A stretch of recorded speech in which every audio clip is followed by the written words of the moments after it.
Hey everyone, welcome back to Omni Wizard. Get ready for an amazing tale. What if Harry Potter was raised by Captain America? Smash that like button and subscribe for more. Here we go. Chapter 1, The Boy on No Map. The night the Potters died, it rained in Godric's Hollow. Not a dramatic storm, no thunder, no lightning splitting ancient oaks. Just a quiet, steady rain that soaked the cobblestones and beaded on the windowsills and made the whole village feel like it was holding its breath. The kind of rain that doesn't know it should stop. At 7:43 p.m., a man in a black robe stood at the garden gate of a small house on a lane that didn't appear on any Muggle map. He was tall. He was pale. He moved the way shadows move when the light shifts, without sound, without apology. He raised his wand. At 7:44 p.m., something happened that had never happened before in the history of recorded magic. The curse came back. It came back the way a wave comes back off a wall, same force, different direction, and it unmade the man in the black robe the way fire unmakes paper. Not slowly. Not dramatically, just completely.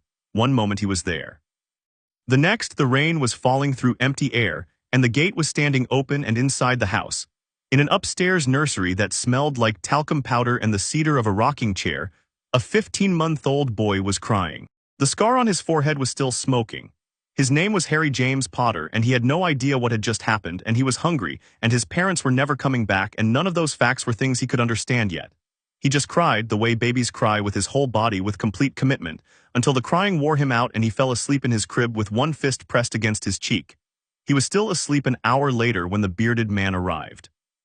Albus Dumbledore stood in the nursery for a long time. He looked at the boy, he looked at the scar. He looked at the window, at the rain-blurred street below, at the world that had no idea it had just been saved by someone who didn't know his own name yet. Then he sat down in the rocking chair very carefully, like a man sitting down with something heavy, and he began to think. He thought about a family in Surrey. A perfectly ordinary family in a perfectly ordinary house who would keep Harry safe if safe was all that mattered. He thought about blood magic and ancient protections, about the sacrificial power of Lily Potter's death woven into her sister's very veins. He thought about prophecy. He thought about the long game, the one he'd been playing since before most wizards alive today were born. Then he thought about what the boy's mother had said to him 3 months before her death, in a conversation he hadn't written down because some things you don't write down. He deserves more than survival, Albus. Promise me.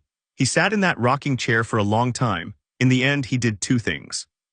He cast a very careful spell, not a charm, not a ward, something older and stranger, something that had no name in any textbook, and he prepared to wrap the child in his traveling cloak and carry him south to Surrey. He reached into the crib. And the magic that had killed Voldemort, still raw and wild and looking for somewhere to go, decided it wasn't finished yet. What happened next would later be classified by Dumbledore as an uncontrolled thaumic displacement event and by everyone else as completely inexplicable. The air in the nursery shivered. The rain outside changed direction. Harry Potter, 15 months old, tear-streaked, one fist still pressed to his cheek, simply wasn't there anymore. The crib was empty. Dumbledore stood very still for a moment. Then he said a word that no one had ever heard him say before and immediately understood why. The basket appeared on the stoop at 2:17 a.m. Steve Rogers almost tripped over it. He was coming back from a run, his 3rd of the night, because sleep was still something that happened to other people. Because every time he closed his eyes he heard ice, and he had his head down against the November wind off the harbor, and he nearly put his foot through the thing before his reflexes kicked in and he stopped.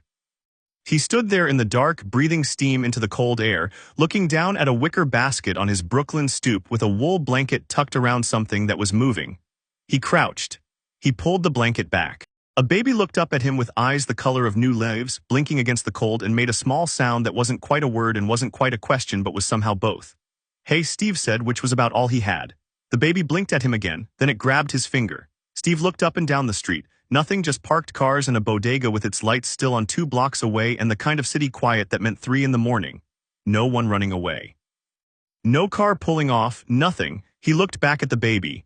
The baby had his finger in a grip that was frankly impressive for something that small. There was a letter tucked inside the blanket. He picked it up with his free hand. The envelope had no stamp, no address, just his name in handwriting that seemed to shift slightly when he looked at it straight on, like it couldn't quite decide what it wanted to be. He opened it. "Mr. Rogers," it began, which struck him as oddly formal given the circumstances. "His name is Harry. His parents were James and Lily Potter, and they were remarkable people who died tonight doing what remarkable people do. Harry is now, by every measure we have, the most important child alive, and he has been delivered to your door by a force that I have spent 40 years studying and still do not fully understand. I had intended to place him elsewhere. The magic had other ideas. I will find you. In the meantime, he is 15 months old, he has no known allergies, and the mark on his forehead is not a wound. Please do not take him to a hospital. There is more to explain. There is always more to explain. A.D. Steve read the letter twice. Then he looked at the baby. Then he looked at the letter again. Then he picked up the basket, tucked it against his chest with a steadiness that would have surprised anyone who didn't know that he had once carried 200 pounds of unconscious Bucky Barnes through a Hydra base for 3 miles. And he went inside. He put the basket on the kitchen table and turned on the light and looked properly at the child for the first time. The boy stared back with those impossible green eyes, completely unafraid, which was either a sign of great trust or of someone who hadn't yet learned that strangers at 3 in the morning were something to be wary of. Steve had spent enough time around Natasha to know the first type from the second, and this was definitely the first type. He looked at the scar. A perfect lightning bolt, still slightly pink at the edges, already starting to fade into something it would carry for life. He looked at the dark hair, the round face, the general attitude of a person who had decided that whatever was happening was probably fine. Harry, Steve said, trying the name. Harry blew a bubble. All right, Steve said, to no one in particular, to the kitchen, to the November night and whatever it had decided to leave on his doorstep. All right, he made formula. He found he still remembered how from a summer in 1938 when the Sullivan family 3 floors up had needed someone to sit with their twins, and the recipe was different now. They had instructions printed right on the tin, but the mechanics were the same.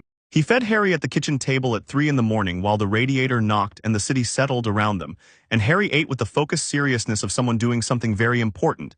And Steve sat there watching him and thought, well, this is what's next then. He'd been trying to figure out what was next for 3 months. He thought about calling Fury. He thought about it seriously for a good 30 seconds before deciding that Harry was clearly not a SHIELD matter. Fury had a way of turning things into SHIELD matters whether they were or not, and the letter had said the child was important, and something about the thought of Harry in a SHIELD facility made Steve's jaw tighten in a way that settled the question. He thought about the letter writer. He'd find them, or they'd find him. Either way, that was a future problem. The present problem was that Harry had finished the formula and was now looking at Steve with the expression of someone who expected something to happen next. And Steve was fairly sure the next thing was sleep. So he carried the basket to the bedroom and set it on the floor beside the bed and lay down in the dark. And Harry looked up at the ceiling for a while, and then Harry slept. And then for the first time in 3 months, so did Steve. The bearded man came 6 days later. Steve heard him on the stairs before he knocked, heavier footstep than most, unhurried, the particular rhythm of someone who had never been in a rush in their life because they knew they'd get there eventually. He opened the door before the knock landed. Dumbledore looked at him the way very perceptive people look at things that surprise them, with a particular quality of attention, like a camera adjusting its focus. He was tall, silver-bearded, wearing what might have been a robe or might have been a very dramatic overcoat depending on your tolerance for ambiguity. His eyes were blue and very bright and reminded Steve, uncomfortably, of Erskine. "Mr. Rogers," he said. "Mr. D," Steve said, stepping back to let him in. Something flickered in the old man's eyes that might have been amusement. He came inside, looked at the apartment, sparse, clean. A shield propped against the wall beside the door like an umbrella, Harry asleep in a proper crib that Steve had assembled at 2 in the morning with directions that seemed specifically designed to be maddening. And he sat down at the kitchen table without being invited to, with the ease of someone who had sat down in many kitchens in many situations, and found that waiting for an invitation was rarely worth the time. "You didn't take him to a hospital," Dumbledore observed. "Letter said not to. And you followed the instructions of an anonymous letter." Steve looked at him steadily. "I looked at the scar. I know what a normal injury looks like, and that isn't one." He put the kettle on. "You wrote the letter, you're here. That means either you're exactly what you appear to be, which is someone who knows things about that child I need to know, or you're something else." He glanced over his shoulder. "You don't feel like something else." "No," Dumbledore agreed with the tone of a man who had been assessed many times and rarely so quickly.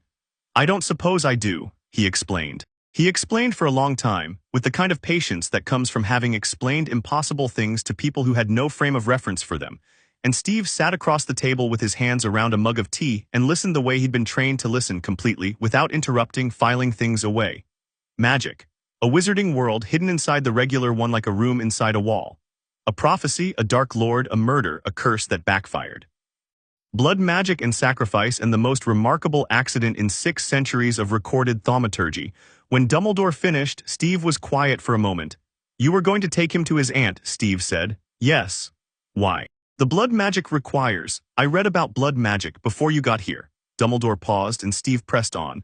I know what Lily Potter's sacrifice created. I know it's tied to her bloodline. I know that putting Harry with Petunia Dursley would have renewed that protection every year. He set down his mug. I'm asking why. Because you had a choice and you chose a family that, from what I can tell, has never wanted anything to do with that boy. The kitchen was quiet. From the other room, Harry made a small sound in his sleep. Dumbledore looked at Steve for a long moment. It was the look of a man recalibrating something. It was the safest option. Safe, Steve said with a tone that was not quite disagreement and not quite contempt but sat somewhere between the two, isn't the only thing that matters. No, Dumbledore said quietly, it isn't. He looked at his tea. His mother said something to me several months before she died. She made me promise something I am not certain I kept until 6 days ago. He looked up. The magic brought him here. I have been doing this long enough to understand that some things are not coincidences. What does that mean for the blood protection? It means, Dumbledore said with the air of a man who had spent 6 days working through a problem that had never been solved before, that I believe we can anchor it differently, not to a bloodline, to a bond. He glanced toward the hallway, to a home. Steve followed his gaze to the doorway, where Harry had somehow got himself upright in the crib and was gripping the rail and looking at both of them with the patient expression of someone waiting for the conversation to be about him. Steve stood up, crossed to the crib, and picked Harry up without a second thought, and Harry immediately grabbed a fistful of Steve's shirt and settled in with the confidence of someone who'd been doing this for years. Dumbledore watched this. There are things I'll need from you, Steve said. Information, access to that world for when he's older, someone to teach him. He looked at the old man directly. And no more decisions made about him without talking to me first. Are we clear on that? Dumbledore considered him. Then he said, crystal clear, Mr. Rogers. And there was something in his voice that was not quite relief but was something in that neighborhood, the sound of a man who had been holding a very heavy thing for a very long time and had just found somewhere to set part of it down. Good, Steve said. Now tell me everything about this prophecy. The years move the way years move when you're busy living them, fast at the edges, dense in the middle. Harry grew up in Brooklyn.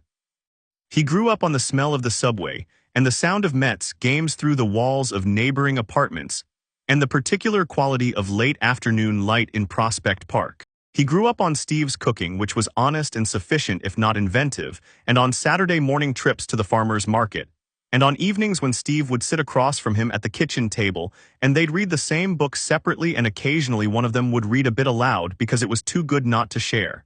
He grew up knowing he was a wizard. Steve hadn't debated that. Secrets were corrosive. He'd learned that in the war, in the long aftermath of the war, in every situation where someone had decided that knowing was too dangerous for the people it most affected. Harry knew about magic from the time he could ask questions, which was alarmingly early. He knew about his parents, the real ones, all of it, the courage and the love and the way they died, because Steve believed that a person's history belonged to them, not to someone else's comfort. He knew there was a dark wizard who'd tried to kill him and failed and wasn't quite gone and would probably try again eventually. He knew this the way he knew everything Steve taught him, as information that existed not to frighten him but to prepare him.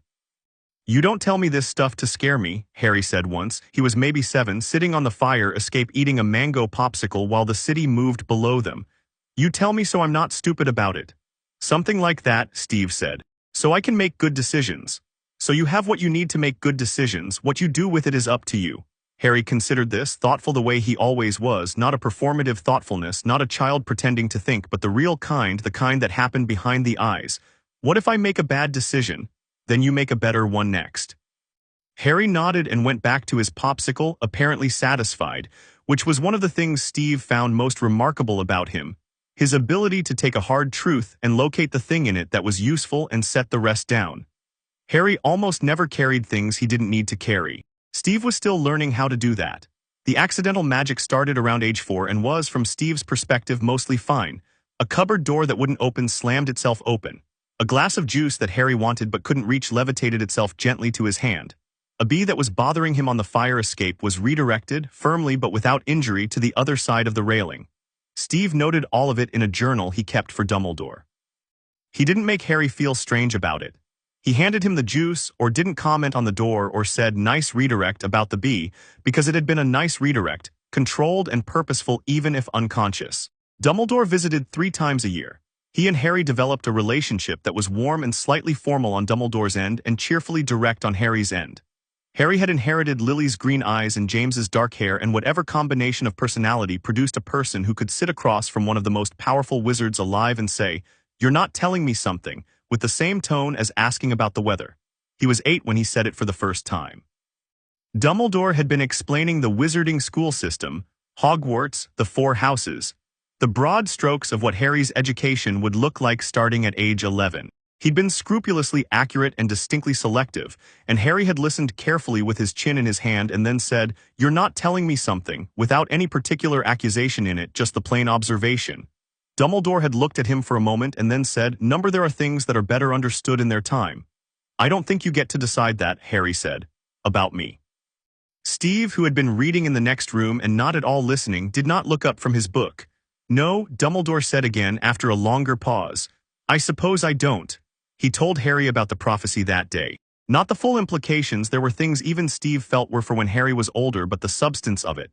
Neither can live while the other survives. Harry listened. He asked 2 questions, both of them precise and unexpectedly good questions. Then he sat with it for a minute and said, "Okay, Dumbledore said. "I mean, it's not good news," Harry said, "but I already knew something like this was probably true. It just makes sense with everything else." He shrugged one shoulder. "At least now I know." Dumbledore looked at Steve with an expression Steve had never seen on him before. Steve put down his book. "What?" Steve said. "Nothing," Dumbledore said, and sounded oddly like a man who had just been shown something he'd stopped believing in. When Harry was 9, Tony Stark came to the apartment for dinner and spent 20 minutes asking Harry trick questions designed to reveal whether he actually understood the physics of magic or was just repeating things he'd been told. Harry answered all of them correctly, then turned it around and asked Tony about arc reactor energy conversion, and Tony got that specific look on his face that he only got when something genuinely surprised him. And from that point on they got along alarmingly well, which occasionally worried Steve and frequently amused Natasha. "He's you," Natasha told Steve once, leaning in the kitchen doorway with a coffee cup while Harry in the living room was teaching Tony a card trick he'd figured out how to do with minor telekinesis, and Tony was trying to figure out the mechanism and getting more and more frustrated in an increasingly delighted way. "Same core, different model. He's himself," Steve said. "That's what I said." She was right, though, not in the sense that Harry was a copy. He wasn't. He was funnier than Steve, more mischievous, quicker with a joke, more comfortable in his own skin in ways that Steve envied sometimes and was quietly proud of all the time. He had Lily Potter's warmth and James Potter's recklessness, and something underneath both of those things that was entirely his own, something that had been shaped by Steve's stubbornness and Brooklyn's attitude, and a childhood spent understanding that the world was complicated and you could either be honest about that or pretend otherwise. Harry didn't pretend otherwise. He started training with Steve at age 6. Nothing serious, nothing that would worry the average social worker, just the basics, the things Steve believed everyone should know. How to fall without getting hurt, how to get up when you were tired, how to read a room, how to breathe. He added to it over the years. By 9, Harry could run 5 miles without stopping, which was not normal for a child of 9, but was also, Steve suspected, related to whatever magic had decided he was going to be interesting. He could hold his own in a sparring session against people twice his size if he was smart about it, and he was almost always smart about it. Steve never taught him to fight for fun. He was explicit about that. He taught him to fight because being able to protect yourself and the people around you was not optional. And because every person Steve had ever respected had known the difference between strength used and strength wasted. Harry absorbed this the way he absorbed most things, through doing rather than explaining, through the specific texture of getting knocked down and choosing to get up. He got knocked down sometimes. He always got up. The summer before Hogwarts was warm and busy and had a quality to it that Steve recognized as the feeling of a last summer, not sad exactly, but weighted, the way the last chapter of a good book feels before you let yourself read it. Harry spent it reading everything Dumbledore sent about the wizarding world, absorbing it with the same practical focus he brought to everything. He read about Quidditch and understood the aerodynamics before he cared about the rules. He read about potions and asked Steve to get him a chemistry textbook, which turned out to be only partly useful but was at least a framework. He read about the history of the wizarding world and had extensive thoughts about it, most of which centered on the observation that magical people had made a lot of the same mistakes non-magical people had and didn't seem to have learned much from them. Is Hogwarts a good school, actually? He asked Dumbledore during the old wizard's last visit before term. They were on the fire escape. It was July. The city smelled like hot asphalt and someone barbecuing 2 floors below, Dumbledore considered this with apparent seriousness. It is an excellent school. Excellent at what? At magic naturally. And other things? Dumbledore's eyes crinkled at the corners. You'll find there are various subjects offered: history, astronomy, care of magical creatures. I meant things like critical thinking, understanding bias, questioning received information. Harry looked at him. Because from what I've read, the wizarding world has some pretty significant structural problems, and I'm wondering if the school teaches people to notice that or teaches them not to. Steve, from inside, heard this and smiled at his newspaper. Dumbledore was quiet for a moment. You will, he said finally, be a very interesting student, Harry. That's not an answer. Number it isn't. He looked at the city below them. There are things about the wizarding world that I hope you will in time help to change. Harry ate a piece of watermelon. You should probably tell me that without making it sound like a mission I've been assigned. Dumbledore laughed, a real one, surprised out of him. Your father, he said, would have said something very similar. Which one? Both, Dumbledore said after a moment. Both of them would have. The Hogwarts letter arrived on the morning of Harry's 11th birthday. It came the normal way, owl at the kitchen window, which did not particularly surprise Steve, who had been briefed, and Harry took it from the owl with the ease of someone who had been waiting for it, which he had, and opened it at the kitchen table with his breakfast going cold beside him. He read it. He put it down. Well, Steve said. It's real, Harry said with the tone of someone who knew it was real but is still having the experience of it being real. It's actually, he picked it up again. Dear Mr. Potter, we are pleased to inform you that you have a place at Hogwarts School of Witchcraft and Wizardry. I mean, yeah, okay. Okay, Steve said. Harry looked up and grinned, wide, unguarded, the same grin he'd had since he was 3 years old, the one that made him look exactly like whatever combination of people had produced him decided to be unreasonably generous. Okay, he said, let's go buy a wand. They went to Diagon Alley on a Tuesday. Dumbledore met them at the Leaky Cauldron and took them through, and Harry stepped into Diagon Alley the way he stepped into most things, with his head up and his eyes moving. The alley was loud and bright and dense, with the particular chaos of a place that had been doing exactly what it was doing for centuries and saw no reason to change. Harry walked through it quietly, taking it in, not gaping, just observing with that quality of attention that made people feel, usually correctly, that he was understanding something about them. He noticed things. The way certain shops were clearly more expensive than others and what that suggested about class structure. The way people moved differently around Gringotts than around the joke shop. He noticed a woman in quality Quidditch supplies who was explaining a broom to a child with the patient love of someone who really, genuinely cared about brooms. And he noticed a man outside the apothecary watching everyone else with the specific attention of someone who was interested in people but had learned to hide it, and he filed all of it. Ollivander's was dim and quiet and smelled like sawdust and something he couldn't name, something ancient and not quite any other smell in the world. Ollivander himself materialized from the back the way people in very good mysteries reveal themselves, suddenly, completely, as if he'd been there all along and the room had simply chosen not to show him to you yet. He looked at Harry, at the scar, at Harry's eyes. He said. Mr. Ollivander, Harry said politely. Holly and Phoenix Feather, Ollivander said in the tone of a man finishing a sentence he'd started 10 years ago. 11 inches, the wand that did number he stopped. Started again, the brother of a wand I have been waiting to speak of. He moved toward his shelves with the unhurried certainty of someone navigating by memory. I wonder. I have been wondering for some time what you would feel when you came. What am I supposed to feel? Harry asked, genuinely curious. That is the question. Ollivander pulled a box. Try this. Harry picked up the wand. Nothing. They went through 7 wands. Each one felt like picking up a stick, which was accurate but also felt like it should be more than that, and Harry was patient about it in the way you're patient with a process you've been told will take as long as it takes. The 8th wand was Holly. 11 inches supple. The moment his fingers closed around it, the air in the shop changed, not dramatically, not like an explosion, but the way a room changes when someone opens a window, when there's suddenly more of something.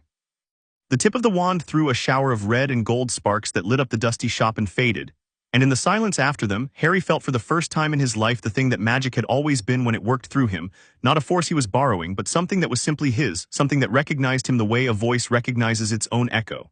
Yes, Ollivander said softly, I thought so. He looked at Harry with eyes that were very bright and a little sad. Curious, very curious. The brother wand, Harry said, the very same. Ollivander wrapped it carefully. Be well, Mr. Potter, be careful. He glanced at Steve, then back. You have, I think, had good teachers in certain important things. You will need them. Steve met his eyes over Harry's head, and Ollivander looked at him with the frank appraisal of a man who measured things precisely and rarely made errors, and he nodded once short sure and went back to his shelves. Outside, on the cobblestones, Harry held the paper bag with his wand in it and looked up at the narrow sky between the building tops where the sun was making its way through a layer of cloud. And he said, "Ready." Steve looked at him for what? All of it. Harry glanced at him sidelong, that grin again, the unguarded one. "Don't be weird about it. I know you've been weird about it for weeks." "I haven't been, Dad." Steve closed his mouth. "I'm not going anywhere I can't get back from," Harry said, with a directness that didn't come from reassurance-seeking but from the genuine confidence of someone who believed what they were saying. "And you'll come up if something happens." "If something happens," Steve said, "I'll come up whether you want me to or not." "Yeah," Harry said. "I know." He bumped his shoulder against Steve's arm. He was getting tall, still not as tall as Steve but gaining on it, and started walking toward the leaky cauldron. "Come on, we still need to get a cat. The list says I want a cat." "Harry, a cat." They got an owl. Harry named it Faulkner, which Tony said was pretentious and Natasha said was appropriate. And Steve privately thought Harry had named it after the man because they'd read The Sound and the Fury together the previous winter, and it had been one of those books that didn't stop when you finished it. One of those books that just kept going in some back room of your mind, and when you find a book like that you want to carry it with you somehow. He didn't say any of this. He stood at the pet shop counter and watched Harry have a 20-minute conversation with the owl about its own name, which the owl endured with patience. And he filed it, all of it, the wand and the alley and the letter and the years before them both. In the place he kept things that were too large for any other kind of storage, the place that had Peggy in it and Bucky and the ice, and he thought, this is what was next. He'd been right. The night before Harry left for Hogwarts, Steve made pasta because Harry liked it, and they sat at the kitchen table and ate and talked about nothing in particular. And at some point Harry said, without any particular transition, "You know I'm okay, right? Like genuinely, you don't have to worry." "I know," Steve said, "but you will anyway. That's the job." Harry smiled at his pasta. "Natasha cried," he said. "She thinks I didn't see, but I did. She'd deny it." "Yeah, definitely." He twirled his fork. "Tell her I said that she doesn't fool me. Tell her yourself. She'll be at King's Cross tomorrow." Harry looked up. "All of them? Tony has a thing. Fury has a thing. Sam will be there." Steve considered his pasta. "Nat and Sam." "Bruce sent a card." Harry was quiet for a moment with an expression that was doing a lot of quiet work. Then he said, "You raised me in a really weird household." "I know. I'm not complaining." "I know that too." The wind off the harbor moved through the kitchen window. The radiator knocked its old familiar knock. Faulkner made an owlish noise from his cage in Harry's room and then was silent. The city moved around them the way it always had, indifferent and alive, and Steve sat at the table with his son and understood, the way you understand things that don't fit into words, that resist being made smaller than they are, that whatever came next he had not wasted this. He had not wasted a single day of it. Harry left for Hogwarts the next morning with a trunk full of books, a wand made from holly and the feather of a phoenix that had cried for Dumbledore's pain, an owl named after a Nobel laureate, and 11 years of being loved by someone who believed absolutely and without condition that knowing what was right and doing it were the same decision. He was going to be fine. He was going to be more than fine. The train left at 11 o'clock, and Harry waved from the window of his compartment until the platform disappeared, and Steve stood where he was for a while after the train was gone, Natasha's shoulder pressed against his arm with a casualness that wasn't entirely casual. Sam on his other side saying nothing because Sam always knew when nothing was what was needed. Steve looked at the empty track. Then he nodded once, the way you nod at the beginning of a thing you've been waiting for, and turned around and walked back into the world. Chapter 2. The sorting of someone difficult to sort. The Hogwarts Express left King's Cross at 11 on the dot, which Harry appreciated. Punctuality was one of those things Steve had strong feelings about, and 10 years of those feelings had made Harry someone who noticed when things started on time and felt a faint, probably inherited approval when they did. He'd found a compartment near the middle of the train, not the first one, which would fill up fast, not the last one, which was always too cold. He stowed his trunk, settled Faulkner's cage on the rack, and sat down by the window and watched London give way to its outskirts, and then to the kind of countryside that didn't bother with outskirts, that just arrived all at once, green and wide, and doing its own thing entirely. He was somewhere in the middle of a Quidditch theory book, not because he was anxious, but because he wanted to understand the sport with some actual depth before he watched it, when the compartment door opened. The boy who came in was tall for 11, red-haired, with a smear of something on his nose that he was apparently unaware of. He had the particular look of someone from a large family, a certain comfortable ease in his own skin that came from never having had a moment's privacy to be awkward in, a kind of default friendliness. He glanced around the compartment, looked at Harry and said, "Is it all right? Everywhere else is full or there's people." "Sure," Harry said. The boy dropped into the seat across from him with the relieved sprawl of someone who'd been on his feet longer than he wanted. He looked at Harry, he looked at Faulkner, he looked at the book. Quidditch tactics, he said, reading the spine upside down. Quidditch physics, Harry said. Tactics come from physics. If you understand why the broom does what it does at speed, you know what's actually possible in a match. The boy blinked. Then he said, that's either really obvious or really smart, and I can't tell which. Probably both. Harry put the book down and offered his hand. Harry, Ron Weasley. He shook it with the grip of someone who'd grown up with brothers. He had a lot of brothers, Harry inferred. There was a quality to him. You're starting at Hogwarts too? First year, yeah. My whole family's gone. Mum was at Hogwarts, Dad was at Hogwarts, all my brothers, Charlie was a prefect, Percy's head boy now, Fred and George are third years, and they're already in trouble for about 15 things probably. He said all of this without taking a breath, which suggested it was information he'd had to deliver at speed many times to keep it from being interrupted. Which house do you think you'll be in? I don't know enough about them yet to have an opinion, Harry said honestly. What about you? Gryffindor, Ron said with the particular confidence of someone who'd never considered alternatives. Every Weasley's been Gryffindor. Mum would be, she'd be fine with it, she'd say whatever house we're in is fine, but she'd be Gryffindor about being fine about it, you know. Harry did know. He'd met enough people who felt most themselves inside a particular framework. They were talking about Quidditch. Ron had opinions, developed and enthusiastic, when the compartment door opened again, and this time it was a girl with a lot of brown hair and the expression of someone who had a question and intended to ask it. Have either of you seen a toad? A boy named Neville's lost one. No, Harry said, but I can help look if you want. The girl seemed mildly surprised by this, as if she'd expected either yes or no and the third option hadn't occurred to her. It's probably fine, I'm Hermione Granger, by the way. Harry, that's Ron. She looked at Harry with a quick cataloging attention that reminded him of Natasha, which was either very good or slightly alarming. Are you reading Quidditch Through the Ages? Quidditch, a physics and tactics analysis. Different book. I read Quidditch Through the Ages on the list, she said, sitting down uninvited with the confidence of someone who didn't read sitting down as requiring an invitation when there was clearly a conversation worth having. I've been trying to understand the magical theory underlying broom enchantments. It's not covered adequately in the standard book of spells. No, Harry agreed. It isn't. The broom enchantments operate more like a continuous field charm than a discrete spell, which is interesting because most magical theory doesn't really have a framework for. He stopped. Sorry, I'll get going and it'll take a while. Hermione looked at him the way Tony sometimes looked at him, with the expression of someone recalibrating. No, finish. What's the framework problem? Ron looked between them with the expression of someone who had found himself at a table where the menu was in a language he didn't speak but was reserving judgment on the food. Harry explained. Hermione pushed back on 2 points, was right about one of them, and they argued the other one pleasantly for 10 minutes until Ron found an entry in a chocolate frog card that settled it in Harry's favor, which Ron announced with the energy of someone who had not been following the argument closely but was delighted to be useful. By the time they'd found Neville's toad, under the seat of a compartment 4 doors down, next to a girl with platinum hair who introduced herself as Daphne Greengrass, and handed the toad over with the cool efficiency of someone who had been waiting for its owners to arrive. The 3 of them had settled into the particular rhythm of people who were going to know each other for a long time. Neville himself was a round-faced, nervous boy who held his toad Trevor with the relief of someone recovering a treasure.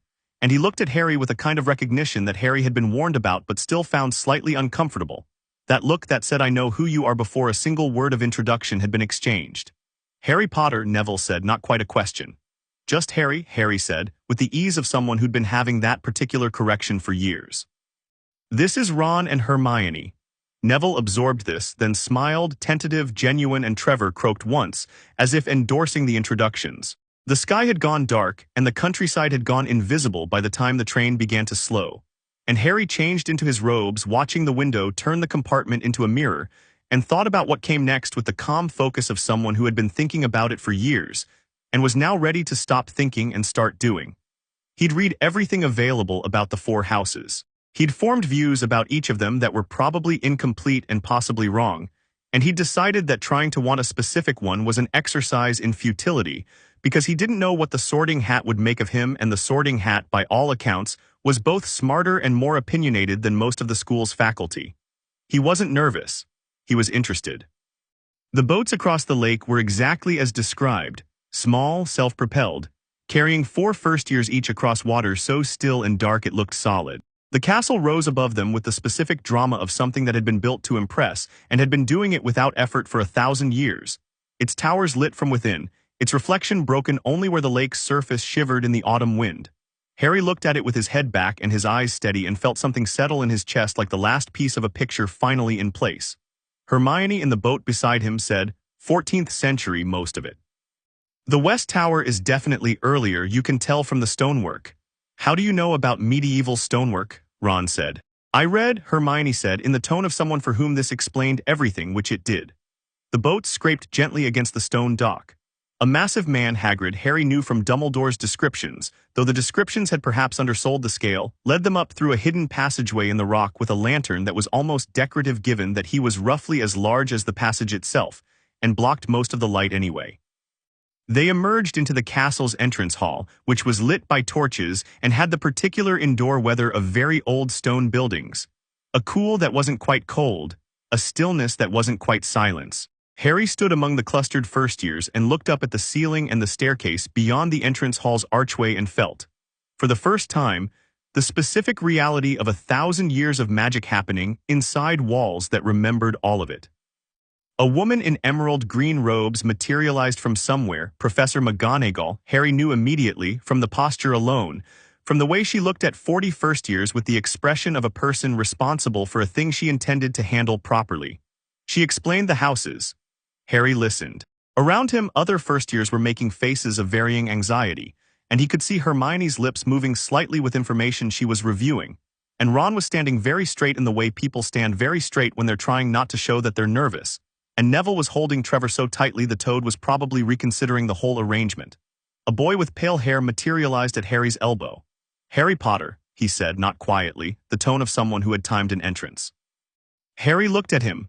Blonde, sharp-featured, expensive robes, the particular confidence of someone who had been told their entire life that they were important. Draco Malfoy. Harry had heard the name. The wizarding world was smaller than it seemed and names traveled. That's me, Harry said pleasantly. Draco Malfoy. The hand came out, the pause before it was just long enough to be deliberate. You'll find that some wizarding families are better connected than others, worth knowing who's who. Harry shook his hand without the pause. His handshake was Steve's handshake, firm, level, no performance. Worth knowing people first, Harry said, then figuring out the rest. Something crossed Malfoy's face that was too fast to categorize. He wasn't used to being answered like that, Harry could tell from the microsecond of recalibration. Then the composure came back, practiced and smooth, and Malfoy said, of course, in a tone that meant the opposite, and drifted back toward two large boys who seemed to function as parentheses around him. Ron appeared at Harry's shoulder. Malfoy, he said quietly with a note of feeling. Harry said, his family is, I know, we'll see. McGonagall returned, led them through the doors and into the Great Hall. And Harry stopped thinking about Draco Malfoy because the Great Hall demanded the full attention of anyone who walked into it. The ceiling was the night sky, not painted, the actual night sky or something indistinguishable from it. And the candles floated overhead in patterns that seemed both deliberate and natural, and the 4 long tables were packed with students who turned as one to look at the stream of first years making their way up the center aisle. Harry walked the aisle the way Steve had taught him to walk any space he didn't know yet, unhurried, observant, neither avoiding attention nor performing for it.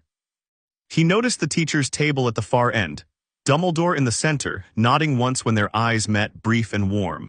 A man in a purple turban, turbans usually signified something, Harry filed it, who was very carefully not making eye contact with Harry. A strict-faced woman he'd later know as Sprout.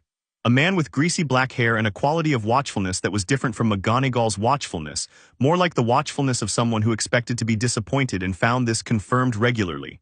The hat was old and patched and sat on a stool like it owned the stool and everything around it. When it opened its brim and sang, Harry listened carefully because if anything in this school was likely to have something interesting to say, it was an intelligence that had been assessing human character for centuries. The song was better than he'd expected. Then it began, students called alphabetically, sitting the hat considering, the hat pronouncing. He watched the pattern. The hat was fast for some, lavender brown took about 4 seconds, Gryffindor done. Slower for others, a boy called Finnegan took almost a minute before the hat said Gryffindor and seemed somewhat exasperated about it. Granger, Hermione. Hermione sat down with her back very straight, like someone taking a test they'd prepared for, and the hat dropped over her eyes and was silent for about 30 seconds before it announced Gryffindor. And Hermione walked to the cheering table looking simultaneously relieved and vindicated. Neville Longbottom took a while. The hat sat on his head for a full minute and a half while Neville's round face did increasingly complicated things, and then it said Gryffindor and Neville looked so surprised that he nearly left Trevor on the stool. Malfoy Draco. The hat touched Draco's head and said Slytherin so fast Harry wondered if it had decided before it landed. The Slytherin table erupted with particular enthusiasm. Draco walked to them with the ease of someone arriving somewhere he'd already arranged to arrive. Then Potter Harry, the hall went still. Not completely, you couldn't make 400 students completely still, but the quality of noise changed, dropped, sharpened. Harry walked to the stool with his hands in his pockets and sat down, and the hat dropped over his eyes, darkness, and then inside the dark a voice. Well, now here is something. Hello, Harry said inside his head, which was strange, but he'd been warned. You've been warned about this too, I expect. The hat sounded amused. You've been warned about nearly everything. Not everything, just as much as I needed. Who decided what you needed? Mostly me with input. A pause. Most children come in here afraid of me, not accusatory, observational. You're a hat. I'm considerably more than a hat. I know, that's why I was listening during the song. Harry sat with the stillness Steve had drilled into him, not tense stillness, not performance stillness, just the quietness of someone who didn't need to fill silence to feel comfortable in it. I'm curious what you see. What I see, the hat said, is someone who is going to be difficult to sort. Not because you lack qualities, but because you have too many of them, and they are not the usual arrangement. A considering pause, there is courage here. Considerable courage, not the reckless kind, the genuine kind, the kind that costs something. Harry said nothing. There is intelligence, wit, a genuine love of knowledge, not as performance, but as pleasure. You would do well in Ravenclaw. Another pause. There is ambition, not for power exactly, but for impact, for mattering, for doing things that need doing. Slytherin would develop that beautifully. And Hufflepuff, loyalty. Absolute loyalty, the kind that would have you in front of a curse before you'd finished thinking about it. The hat seemed almost reflective. You are deeply fair. You don't believe the rules apply differently to different people based on who they are. That's rarer than it should be. So what does that leave? Harry asked. That leaves the question of what you value most. The hat settled, and Harry had the impression of a very old mind doing very precise work. Not what qualities you have, what you choose. Harry thought about it honestly, the way the hat apparently expected him to, not performing the answer, not reaching for the one that sounded best, but actually sitting with the question. What do you choose? When it costs something, when it's hard, when the easier thing is right there, what do you actually do? He thought about a Thursday afternoon in Brooklyn when he was 9, when a kid twice his size had been making life impossible for Nicky Chen on the schoolyard, and Harry had gotten between them without a second thought, and the second thought, when it came, had been about the best way to make sure Nicky wasn't afraid anymore, not about himself. He thought about being 7 and telling Dumbledore to his face that the old man was hiding things, and not backing down when the weight of centuries of authority pushed back. He thought about sitting with Steve in the dark after a nightmare, not his own, Steve's, which happened sometimes, and not saying anything because there was nothing to say, just being there, because being there was sometimes the whole job. Yes, the hat said quietly, I see a beat, 2 beats. Gryffindor, the Gryffindor table erupted. Harry handed the hat back to McGonagall, noted that she appeared to be fighting a smile and losing, and walked to the red and gold table where Hermione was already shifting to make room, and Ron was applauding with the enthusiasm of someone who had decided they were friends already and was glad the sorting had confirmed it. He sat down. I thought it might be Ravenclaw for a second, Hermione said. You were up there a while. It considered its options, Harry said. What did it say? Can you tell? I'll tell you later. He looked down the table at the spread of food that had appeared, enormous, varied, aggressively good-smelling, and picked up his fork. Right now I want to eat. Ron needed no further encouragement. The dormitory was circular, warm, and smelled like wood polish and something herbal from the candles. And Harry sat on his bed at 11:30 p.m. listening to 4 other boys breathe at various stages of consciousness, and thought about the day with the quiet satisfaction of someone checking things off a list they'd been keeping for years. He'd been right about some things and wrong about others, which was the ideal ratio. Ron was already one of his favorite people, which he hadn't expected to happen quite so fast. He'd expected to like people gradually, carefully, the way you got to like most things. Ron had bypassed that by being immediately, completely himself, without any of the performance that most people layered over themselves in new situations. Hermione was someone he was going to have to be careful with, not because she was dangerous, but because she was good, the genuinely good kind, and good people were worth being careful with. Worth not disappointing, worth being honest with, worth the specific effort of paying attention. The castle felt right in a way he hadn't fully anticipated. He'd expected it to feel foreign, a new world, a new set of rules, the adjustment of everything familiar suddenly gone. Instead, it felt like a place that had been waiting. Not for him specifically, because he wasn't someone who believed places waited for people. But like a place that had enough room for whatever you brought into it, that had seen enough centuries of human experience to have some tolerance for the unusual. He was unusual, he knew that. He'd known it since he was 4 and levitated a glass of juice without trying, since he was 6 and Steve had sat him down and said, "You're going to be different from most people in ways that matter," and Harry had said, "Is that okay?" And Steve had said, with the absolute conviction of someone who had been different from most people since 1918, "It's more than okay." He unfolded the letter from his trunk.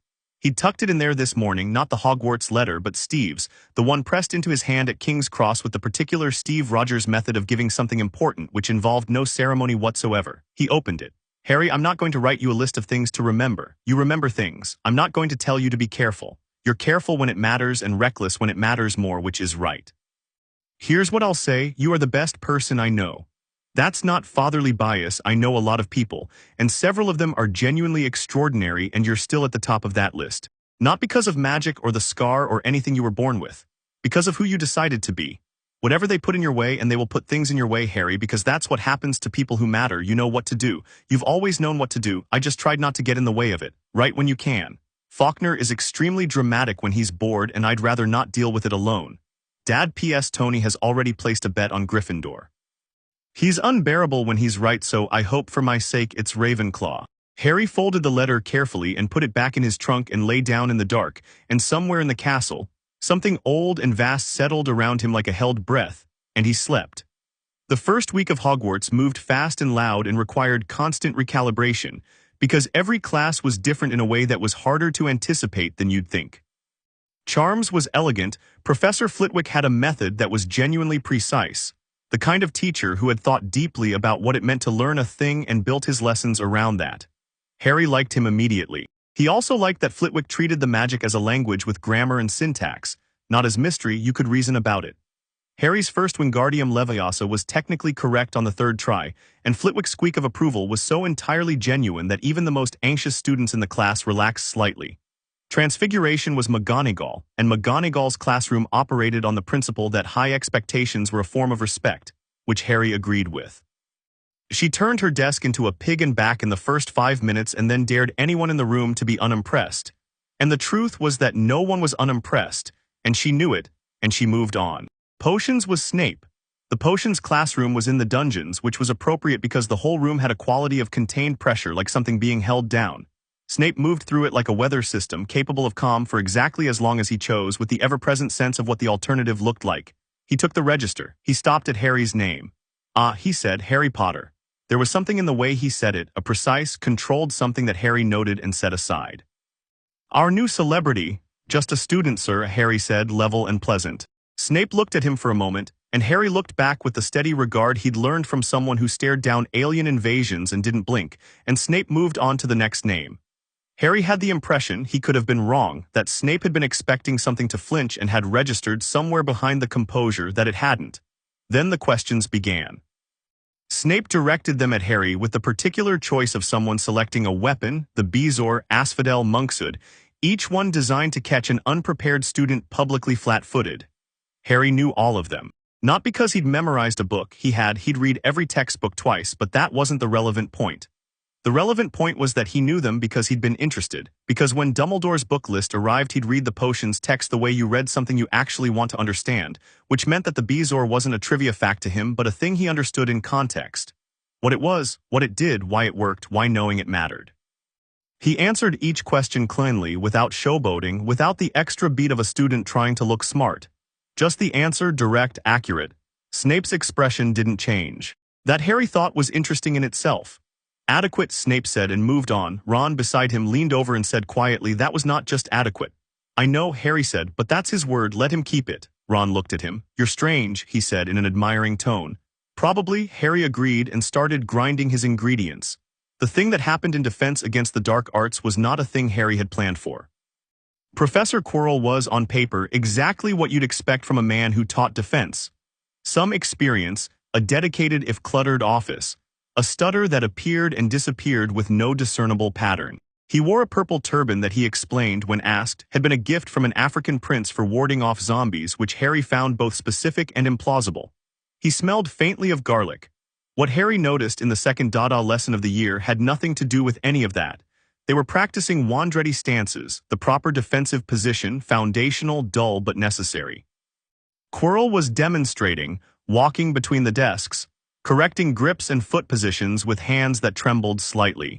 Harry was watching him because Steve had taught him to watch people who were teaching him things, to watch how they moved as much as what they said, because the way people move tells you what words don't.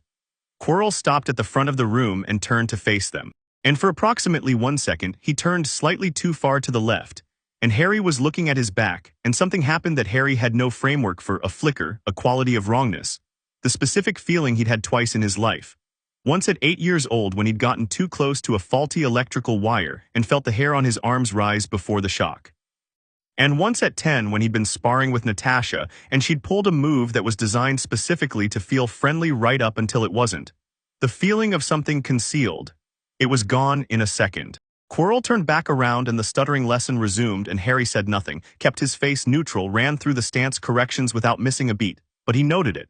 He put it in the same place he put things that didn't have an explanation yet but would eventually if he paid enough attention. After class, walking back up through the corridors with Ron and Hermione, he said, "What do you two think of Quirrell?" "He's a bit jumpy," Ron said. "Fred and George said he used to be more normal. Took a year off and came back weird." "Why?" "Just thinking." He looked at Hermione. She frowned thoughtfully, which was a different expression from her concentration frown and her disagreement frown. This one was the one that meant she was being honest with herself about something. "He knows more than he's showing in class," she said. "Some of the things he says, he'll start an explanation and then pull back from it, like he's thought about it more than he's letting on." "Yeah," Harry said. "You noticed something," she said. "It wasn't a question." "Maybe." He paused at the junction where their paths split for different classes. "I'll let you know when I've figured out what it was." "Harry, it might be nothing, let me think about it." He looked at her directly. "I won't sit on it if it matters, I promise." Hermione looked like she had more to say about this and was filing it away for later. Ron had the expression of someone watching two people who operated on a similar frequency and finding it simultaneously impressive and slightly tiring. "Right," Ron said. "Lunch?" "Lunch," Harry agreed. The letter from Steve arrived on a Thursday at breakfast, carried by a very dignified gray owl from the SHIELD postal system that Natasha had apparently commandeered for the purpose, which was so on-brand that Harry laughed before he even opened the envelope. "How's the castle? Tony wants to know if there's Wi-Fi." I told him number. He says barbaric. He's been reading about Quidditch for 2 weeks and has strong opinions. Nick Fury has asked me 3 times if you're settling in appropriately. I've told him you're fine. He said he knows that and he's asking about appropriately. I said I didn't know what that meant for a magical school and he said neither did he, and that was the problem. "Seriously, how are you doing? I talked to Dumbledore last week. He says your professors are, and I quote, finding you refreshing." "I don't know if that's good." Sam says hi. Nat says nothing, but she's been checking Faulkner's return time since you left, which is Nat for hi. "Right back. Tell me something real, Dad." Harry wrote back that evening. Sitting on the windowsill of the dormitory with the autumn air coming through the stone and the grounds below him lit by a quarter moon. He told Steve about Quirrell, everything, the stutter, the turban, the 1-second flicker of wrongness in the second lesson. He told him about Snape, about Flitwick, about McGonagall, about Ron's description of twins who were apparently currently on probation for bewitching the Great Hall's silverware to play instruments at breakfast, which had allegedly produced a version of something unrecognizable that Peeves the poltergeist had given a standing ovation. He told him about Hermione. "She's the smartest person I've met who's my age, and she's still learning that smart doesn't mean right, which makes her interesting to talk to. Ron is exactly what he appears to be, which I think is rarer and more important than most people give credit for." He told him about the castle, about the way it moved, staircases that changed, portraits that talked, the particular feeling of being in a building that was itself a kind of intelligence. He told him about the Quidditch tryouts coming up next month that he had no intention of missing, and about the library, which was enormous and organized on a logic that rewarded curiosity more than direct searching, and about the owlery, which smelled terrible and was great. He did not tell him about the Mirror of Erist because he hadn't seen it yet. He did not tell him about the third-floor corridor that was off-limits because he hadn't investigated it yet. What he did tell him at the end of the letter was this: "It feels right here. I don't know how else to say it. It feels like the second half of something, not replacing anything, just completing it. Like the wand thing, the magic has always been mine, I've always known that, but here it's mine in a different way. More complete, you'd understand, I think. You know what it's like to come home to something you've never been to before. Tell Fury appropriately is not a useful metric, and if he wants better data he should come up here himself and I'll show him around. Tell Tony it's better than Wi-Fi. Harry, he sealed the envelope. He walked to the owlery. Faulkner took the letter with an air of tremendous purpose and launched himself out of the window into the night, and Harry watched him go, a shape against the stars, then nothing, and leaned against the cold stone of the window frame and looked out at the grounds below. The forbidden forest was a darkness at the edge of things, indistinct and enormous and full of sounds that didn't carry far enough to be named. The lake was still and black. The castle behind him breathed its old, patient breath. He thought about Quirrell. He thought about the third-floor corridor and the very specific phrasing of the announcement, a most painful death, not against the rules or dangerous, painful death. The words of someone who knew exactly what was in there and was being honest about it, which meant Dumbledore had put something dangerous in a school full of children because having it here was safer than having it somewhere else. That was an interesting calculation. Harry had been taught by Steve to look at decisions, not just the outcome but the reasoning, not just what was decided but what had been decided against. Dumbledore had decided against wherever that thing had been before. He'd decided against telling the students what it was. He decided that the warning was enough. He trusted Dumbledore, but trust didn't mean uncritical. Trust, the way Steve had explained it, meant you believed someone's intentions were good and you held them to those intentions, which meant you noticed when the method didn't match. He'd figure out the corridor, not tonight. Tonight the castle was quiet and the grounds were dark, and somewhere in the Great Hall the enchanted ceiling was showing actual stars, which was a way of saying, look up, the universe is still there, most things are much larger than whatever you're worried about. Harry was not worried. He was paying attention, which was better. He walked back down the owlery stairs and through the castle's nighttime corridors toward Gryffindor Tower, past portraits who tracked him with sleepy interest in suits of armor that clanked slightly as he passed as if saluting, and he climbed through the fat lady's portrait hole. She had strong opinions about late-night comings and goings and expressed them fully, and found the common room empty except for one person. Hermione was sitting by the fire with a book in her lap and the expression of someone who had not been asleep and had not been planning to be. You were thinking about Quirrell, she said without looking up. Still am, Harry said, dropping into the chair across from her. Tell me? So he did. Everything, the electrical wire feeling, the conceal and present quality, the sense of something behind the stutter that was managing the stutter rather than producing it. He told it straight without dramatizing, the way Steve had taught him to brief, what he'd observed, what it suggested, what he didn't know yet. Hermione listened with her book closed in her lap and her eyes on the fire, and when he finished she was quiet for a moment and then she said, he's afraid. Yes. But not of us, not of normal things, she frowned. He's afraid of something that's already there, something that came back with him from wherever he went. Yes, Harry said again. They sat with the fire between them, the way people sit when they've arrived at the edge of something and are being honest with themselves about what's out there. What do we do? Hermione asked.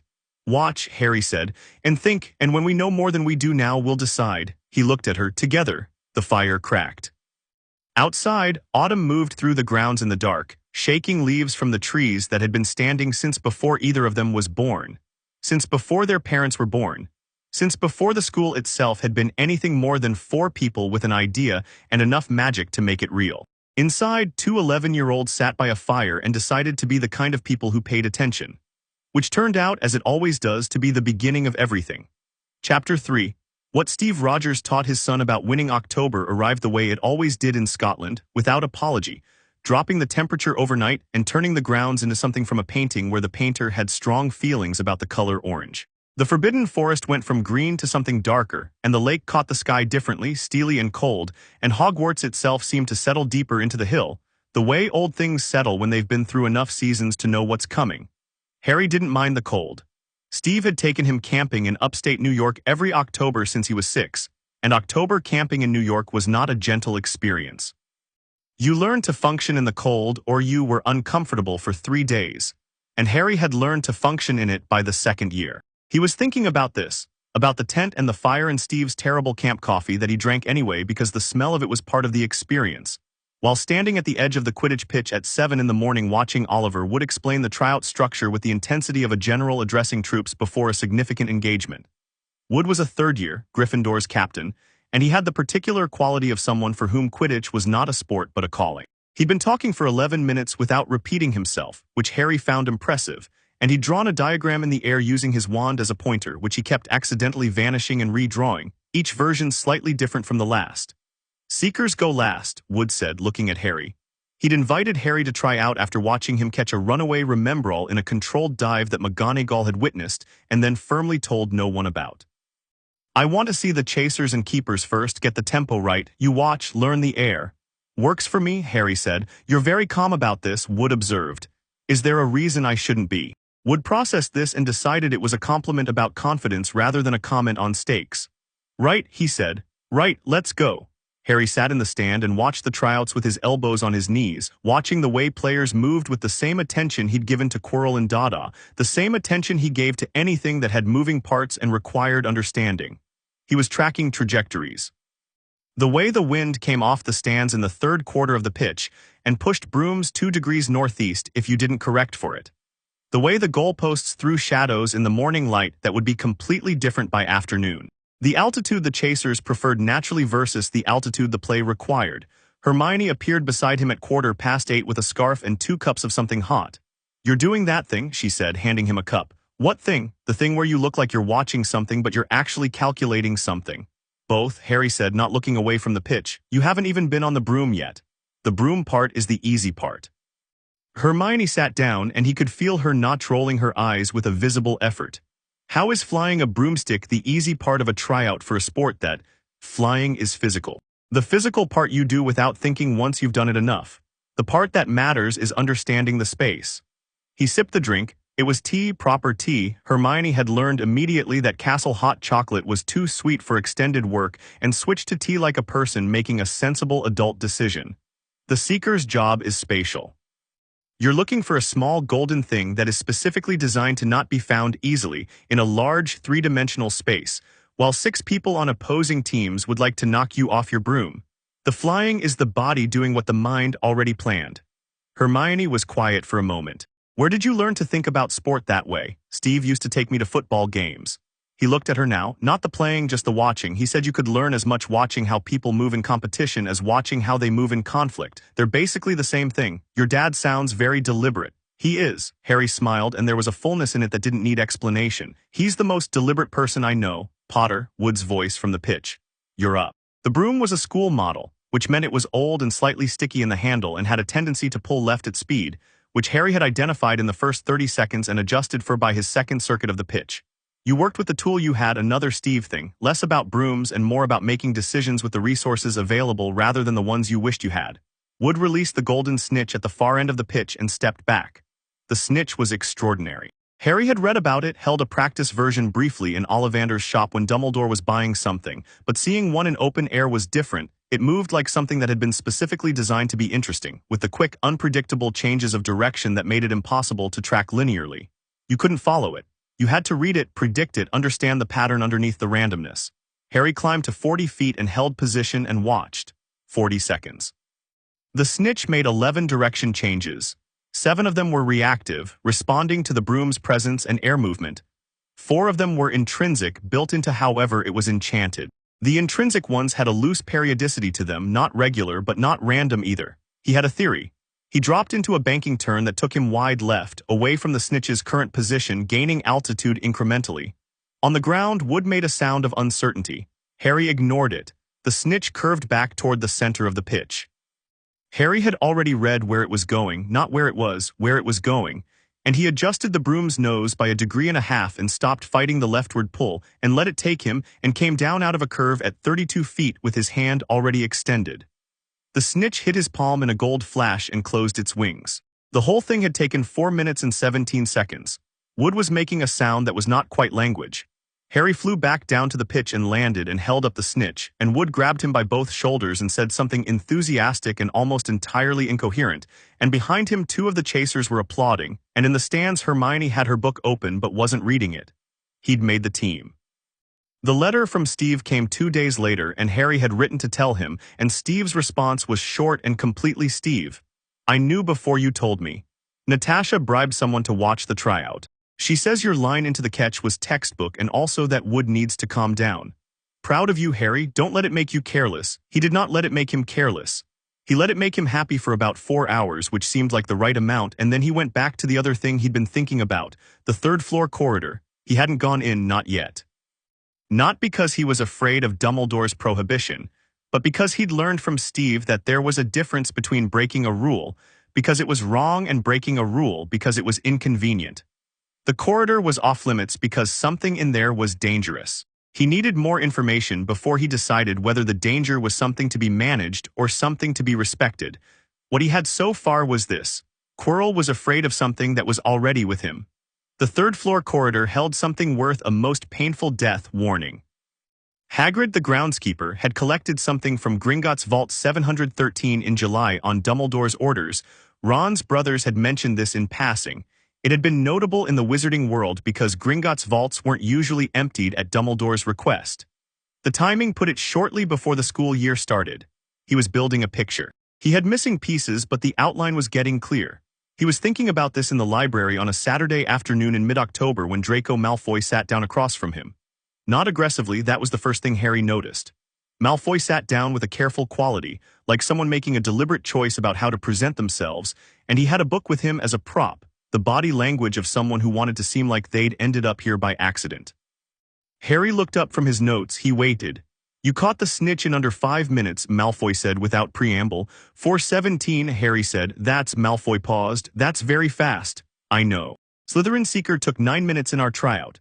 How long have you been tracking Slytherin's Quidditch stats? A fractional tightening around Malfoy's eyes. My father follows the house teams closely. Harry went back to his notes for a moment, then looked up again. What do you actually want, Malfoy? The directness landed. Malfoy was, Harry had observed over 6 weeks, someone who operated primarily through indirection, a thing Malfoy had been taught probably that power moved best sideways. He wasn't equipped for the question asked straight. He recovered. You're good, he said. Better than anyone expected. People are starting to say you might actually win the cup. People could be right. Slytherin has won the cup 6 years running. Someone wins every year, Harry said. This year it might be different. That's sort of the point of competition. He studied Malfoy for a moment, genuinely curious, the way you're curious about something that doesn't quite fit the pattern you've assigned it. You didn't come here to talk about Quidditch. Malfoy's jaw tightened. Then, with the visible effort of someone abandoning a script they'd prepared, you're not what I expected. What did you expect? Someone I could, he stopped, adjusted. Someone easier to predict. Harry put his quill down and gave Malfoy his full attention, which was not a thing most 11-year-olds knew how to deploy, but which Harry had had some practice with. Your father told you to establish a connection with me early, Harry said. That makes sense. The Potter name is valuable to Malfoy interests regardless of house affiliation. But what he didn't account for was that you'd actually have to talk to me, and talking to me isn't going as planned because I'm not playing the role. The silence that followed was the kind that meant he'd gotten it right. I don't know what your father's like, Harry said, keeping his voice level, but you're not him. You've got something going on in there, he gestured vaguely. That isn't just what you've been told to think. I've seen it a couple of times, the sorting, the boat crossing. He'd watched Malfoy during the boat crossing look at the castle, not with the pride of someone arriving at their inheritance, but with something more genuine, something that wanted the wonder it was seeing. You can be whoever you're supposed to be to your family, that's your choice. But when you're talking to me, you might as well just be yourself. It's not going to hurt you, Malfoy stared at him, then very slowly he said, you're extremely strange. Ron said the same thing. Weasley? The default sneer started to form and then didn't quite complete itself, the way an expression will half happen and then get reconsidered. Why are you friends with Weasley, genuinely? Because he's brave and funny and completely himself, and that's a harder thing to be than most people give credit for. Harry picked his quill back up. Same reason I'm trying to figure out whether you're worth knowing, haven't decided yet. He went back to his notes. After a moment, he heard Malfoy's chair scrape. Not in anger, the sound of someone standing up after an actual conversation rather than a social transaction. At the edge of his vision, Malfoy paused. The 4th floor bathroom, he said. Peeves has been hiding things in it that he steals from first years. If you're missing anything, that's where it is. Then he left. Harry filed it. He'd been missing a charms essay he'd left in his bag. He retrieved it from the 4th floor bathroom 20 minutes later from behind a loose stone near the window, exactly where Malfoy had indicated. He didn't mention it to Ron, because Ron had his own relationship with Malfoy to navigate and Harry wasn't going to complicate it. He mentioned it to Hermione, because Hermione noticed everything anyway and deserved accurate information. She considered it for a long time. He could be genuinely complicated, she said finally. Most people are, Harry said, or it's a longer play. That too, he shrugged. Worth watching. The Dada lesson that went sideways happened on a Tuesday. It was the 3rd week of October, and Quirrell had progressed from stances to what he was calling practical awareness exercises, which involved pairs of students taking turns being the aggressor and the responder in a very controlled, very basic way, essentially just practicing reading someone's body language before they moved. It was a reasonable exercise. Steve had been doing versions of it with Harry since age 7. Harry was paired with Hermione, which worked well because Hermione had the rare quality of genuinely committing to things she'd agreed to do. She telegraphed beautifully, not because she was bad, but because she was a beginner and beginners use the same 3 tells, and if you know what to look for you can read the next 2 seconds clearly. The sideways part came when Quirrell decided to demonstrate an advanced blocking sequence. He moved to the front of the class with his wand and began the sequence, competent, practiced, clearly something he knew well. And then someone in the back of the class knocked over a stack of books and Quirrell spun around at the noise with a reactive speed that was completely inconsistent with everything else about how he moved. It wasn't the speed that was the problem, it was the direction. He turned left. And for approximately 2 seconds longer this time, longer than the first lesson, his back was fully to the class and the wrongness was back, except it wasn't just a feeling this time. Harry was closer now, 3 rows forward. He could see the turban. It moved, not dramatically, not like something beneath it thrashing. A small movement, the specific shift of fabric over something with a slightly different temperature than the air around it, the way fabric moves over something alive, something breathing. Harry's hand didn't move toward his wand. His expression didn't change. He processed the information the way he'd been taught to process information in an active situation, quietly, completely, without letting the processing show. Quirrell turned back around. The turban was still. The lesson resumed. After class in the corridor, Hermione said, "You went still." "I know. What did you see?" he told her. Quietly, precisely in the 3 minutes between the dungeon corridor and the staircase before they'd be too close to other students to talk privately. Hermione said nothing for a moment, then, "Something is living in the turban." Or, Harry said carefully, "Something is being hidden under it." The distinction landed. He watched her work through it. "Not an animal," she said. "Something that would need to be hidden from the school specifically. Something that, if seen, would cause serious alarm." "You think," she stopped walking, "Harry, you think it's connected to whatever's on the 3rd floor?" "I think it's possible." He kept walking and she caught up. "I think Quirrell came back from his year abroad changed. I think whatever changed him is still with him, and I think Dumbledore knows more about this than he's shared with anyone. Should we go to Dumbledore?" "With what?" He looked at her. "A feeling and a moving turban. He'll tell us we're imaginative and send us back to class." He shook his head. "We need to know more before we talk to anyone official. That's a very your dad raised you kind of approach." "How so?" "Gather intelligence. Know what you're talking about, then act." She pulled her bag higher on her shoulder. "I've been reading about him, you know, Captain America. He's very methodical for someone associated with punching things." Harry smiled. "He'd be glad you noticed." "I didn't say I disapproved." She said it with the tone of someone making a small admission larger than it seemed, and they walked the rest of the way to the Great Hall for lunch, not talking, which was one of the signs of a real friendship. That silence didn't need to be filled. The Quidditch match against Slytherin was set for the first weekend of November, which gave Harry 3 weeks of practice, which was enough. Practice sessions with Oliver Wood were comprehensive and occasionally manic. Wood had a gift for explanation and a tendency to over-explain, so Harry learned to let him say everything and then extract the useful fraction, which was usually about 60% of it and was perfectly good coaching once you removed the panic. He flew every practice session fully committed.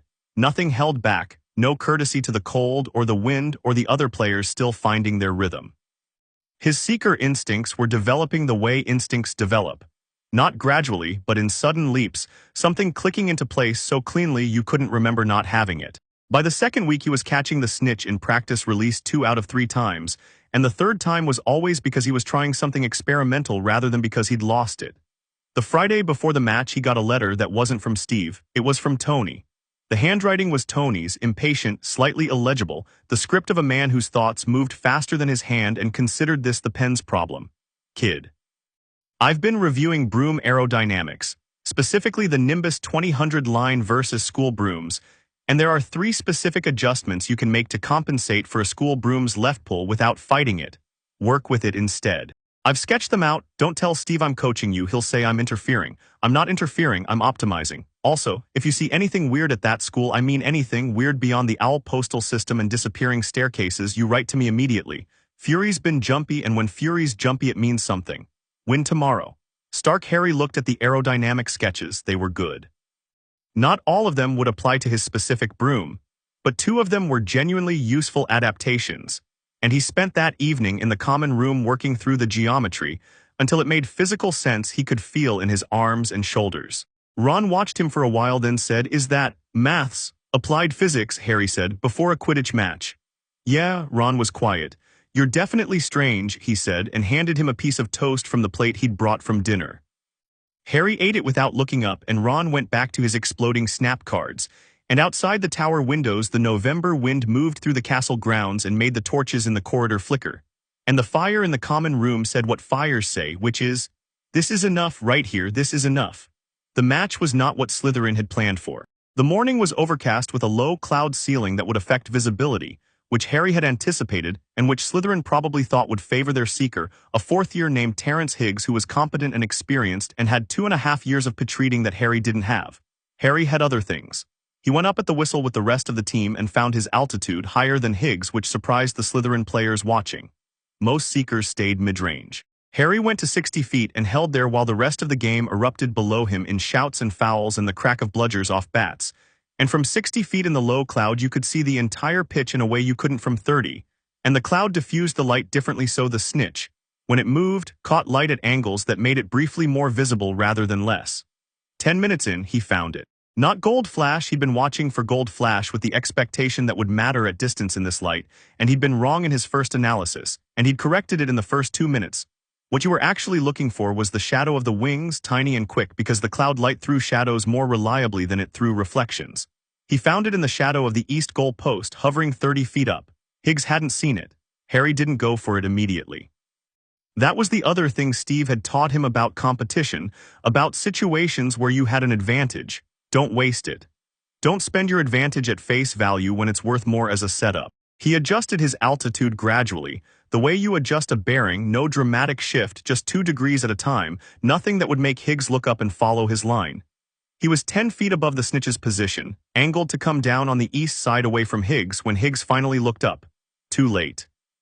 Harry dropped into the dive, not a long dive, just a fall of 30 feet that lasted about a second and a half, and closed his hand on the snitch at exactly the angle Tony's sketch had suggested. Broom compensated, no wrestling with the pull, just clean. Gryffindor. The roar from the stands hit him before he'd fully processed that he'd stopped. Wood tackled him midair, which was an experience, and the rest of the team converged in a shouting, clutching mass of red and gold. And below them on the ground, the Slytherin team had the specific stillness of people who had expected a different outcome so thoroughly that the actual outcome hadn't fully loaded yet. Harry held up the snitch in the middle of all of it and looked at it for a moment, small, gold, wings folded now still, and felt a very specific thing that didn't have a single word but was made up of joy and effort, and the particular satisfaction of something done well that was worth doing. He thought, Steve would have liked this. He pulled out a tiny piece of parchment from his inner pocket. He'd prepared it that morning with the specific forward thinking of someone raised to think ahead, and scribbled a one-word note, rolled it, and attached it to Faulkner's leg the moment he landed. Faulkner was already waiting. Harry had briefed him before the match. The note said, 1. Faulkner was gone before the crowd reached the pitch. The celebration in the Gryffindor common room went until past midnight, and Harry was in the middle of it fully, not watching, not managing, actually there, laughing at the twins' reenactment of the match that was 60% accurate and 100% entertaining, eating the extraordinary amount of food that had appeared from somewhere. Watching Ron beat everyone at exploding snap with the intensity of a man who had been waiting his whole life to be the best at something in a room and had finally found his moment. He was happy. Genuinely, uncomplicated, in the body happy, and he let himself have it. Hermione found him at around 11 when the party had thinned from explosive to warmly sustained, and she sat beside him on the windowsill with a pumpkin juice and said without setup, I went to the library after the match. He looked at her. I've been trying to find what's on the 3rd floor. Looking for records of magical objects, significant protective objects, things Dumbledore has been associated with. She glanced at him. I think it's the Philosopher's Stone. The common room moved around them, loud and warm. Tell me, Harry said. She explained the Nicholas Flamel connection, found through cross-referencing a book on modern alchemy with a reference in Dumbledore's published works that mentioned a notable collaboration. The stone, immortality, the elixir of life. Harry listened, and the party happened around them, and he put the information alongside everything else and let the picture clarify. Quirrell, the vault at Gringotts, the 3rd floor, something with the most painful death guarding it. A dark wizard who wasn't quite dead. Someone's trying to steal it, he said. Or has already tried, Hermione said. The vault at Gringotts was broken into the same day Hagrid emptied it. I found the report in a back edition of the Daily Prophet. It was made to look like nothing was taken, but the vault was already empty. Exactly. Harry thought about Quirrell, about the turban, about the specific kind of fear on a man who has something living with him that he did not choose. Voldemort, he said. He used the name the way Steve had taught him to use hard things directly without flinching because flinching gave the hard thing more power than it earned. He's back. Or part of him is. Hermione's face did a complicated thing. She'd heard the name before, she'd read about it, but hearing it said plainly in a warm common room while a party happened 20 feet away made it real in a way reading hadn't quite managed. We need to tell someone, she said. Dumbledore knows, Harry said. How can you be sure? Because he's Dumbledore and he put the stone in the school on purpose. Harry looked at the fire across the room. He's been watching this unfold. He has a plan. What I don't know is whether his plan accounts for everything it needs to, or whether it's built on some assumptions that might not hold. He looked at her. I'm going to write to Steve. Captain America, Hermione said, not dismissively, thoughtfully. What can he do from there? He can't do anything from there, Harry said, but he thinks clearly, and sometimes telling someone who's outside a situation what you're seeing helps you understand what you're actually seeing. He paused. Also, if things get genuinely dangerous, he'll be here in about 4 hours, and nothing about that is a bad thing. Hermione was quiet for a moment. Then, do you realize you're the most unusual 11-year-old in the world? Probably, Harry said, and finished his pumpkin juice. Most 11-year-olds don't have Nick Fury's personal emergency number either. Her expression said she both believed this and didn't know what to do with it. In the corner of the common room, Fred and George had set off something that produced a small firework in the shape of a snitch, and it chased Ron around 2 chairs before dissolving in a shower of gold sparks. And Ron shouted something that was absolutely not allowed in school but which the portrait on the wall elected to ignore, and Harry watched all of it and felt the warmth of it like a held thing, like something he'd keep. He wrote to Steve that night. He told him everything. The full picture, Quirrell, the turban, the stone, Voldemort, the 3rd floor, all of it laid out in the clean sequential order that Steve had always valued over drama. He told it like a briefing because Steve received it like one, and what he needed was not reassurance but a second set of eyes on a problem that was getting complicated. At the end he wrote, I don't think anything is going to happen immediately, but I think it's building towards something. I don't know Dumbledore's full plan, and I don't think I'm supposed to. What I'm wondering is whether there's a scenario in which the plan requires something of me specifically, and what that scenario looks like, and whether I should be making my own preparations. Tell me what you think, tell me honestly. The letter went with Faulkner into the November dark, and Harry went to bed, and the castle settled around him, full of sleeping students and moving portraits and the particular aliveness of a building that had never quite been a building. He slept well. He always slept well. Steve had told him early that there was no point torturing yourself in the night over things that would still be there in the morning. The morning was for deciding, the night was for rest, and you owed yourself the rest because the morning would need everything you had. Good advice. He'd been getting good advice for 11 years. What came next would test how well he'd taken it. Steve's reply arrived 4 days later, and it was longer than usual, which meant he'd thought about it more than usual, which meant he'd taken it seriously in exactly the way Harry had known he would. Harry, I read your letter 3 times. Once fast, once slow, once backwards, which is the order that usually gets me all the way around something. Here's what I think. You're right, not maybe right, not partially right. You've read the situation accurately and you've been doing it since the first week. The question isn't whether you're seeing clearly. It is, as you put it, whether Dumbledore's plan accounts for the variables it needs to. I've been thinking about that question longer than you have, and here's my honest answer. Dumbledore is brilliant, and he is working with information and experience no one else has. But brilliant people who have been right for a very long time sometimes build plans that account for the world as they understand it and miss something they didn't expect to have to account for. In this case, what he might not have fully accounted for is you. Not as a threat to the plan, as a factor in it. So yes, make your own preparations, know your exits, know your resources, know who you trust, and know why. Not because Dumbledore's plan will fail, it might not, but because if it does, or if the timeline accelerates, or if something unexpected happens, you should not be caught without having thought about it. You know what I've always said about preparation, it's not fear. It's respect for the situation. One more thing, you're 11, you are allowed to be 11. You can do all of the above and also win Quidditch matches and eat too much at dinner and be annoying to Hermione about the physics of magic when she'd rather just do it. Both things are true. I'm proud of you. Write soon.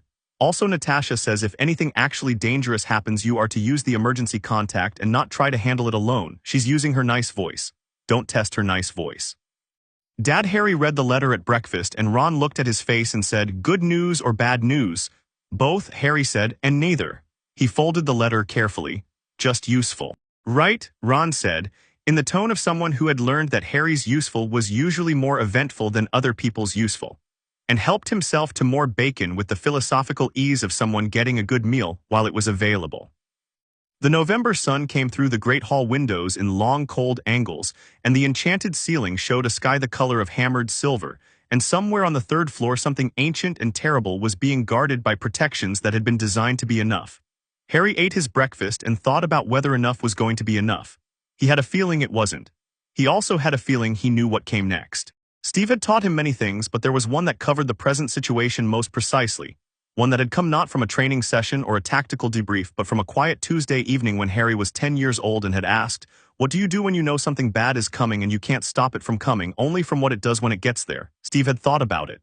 Then he'd said, "You get ready, you get your people ready, and then you stand in the front."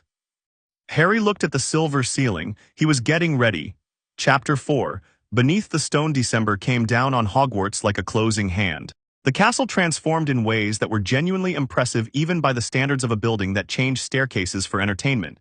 16 Christmas trees in the Great Hall, enchanted to stay perfectly lit regardless of the drafts that moved through the hall like permanent residents. Garlands that appeared to have grown rather than been placed.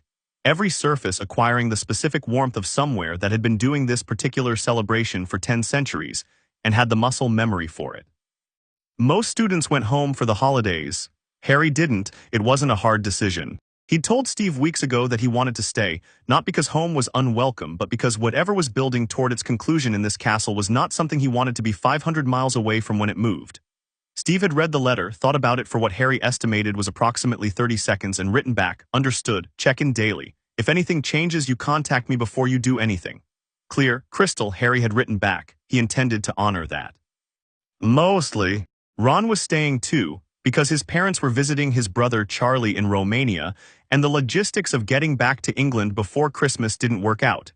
And Ron had greeted this with the particular Weasley approach to disappointment, which was to locate something good in the situation and plant a flag there. The something good was access to the entire dormitory to himself, which meant he was sleeping in a different bed every night on a rotation system he'd explained to Harry with more detail than it warranted. Hermione went home on the 23rd. She hugged Harry at the barrier to the Muggle side of King's Cross, quick and fierce and then already moving, and over her shoulder Harry caught the expression on her parents' faces, a particular parental expression he recognized from Steve, the one that meant, "I see who my child has chosen and I'm paying attention to it." He gave them a small nod. They seemed like careful, decent people, the kind who'd raised someone who read for pleasure and asked questions and meant it when she said, "I'm sorry." He felt good about them. "Right," she said, already half-turned. "Every day," he said.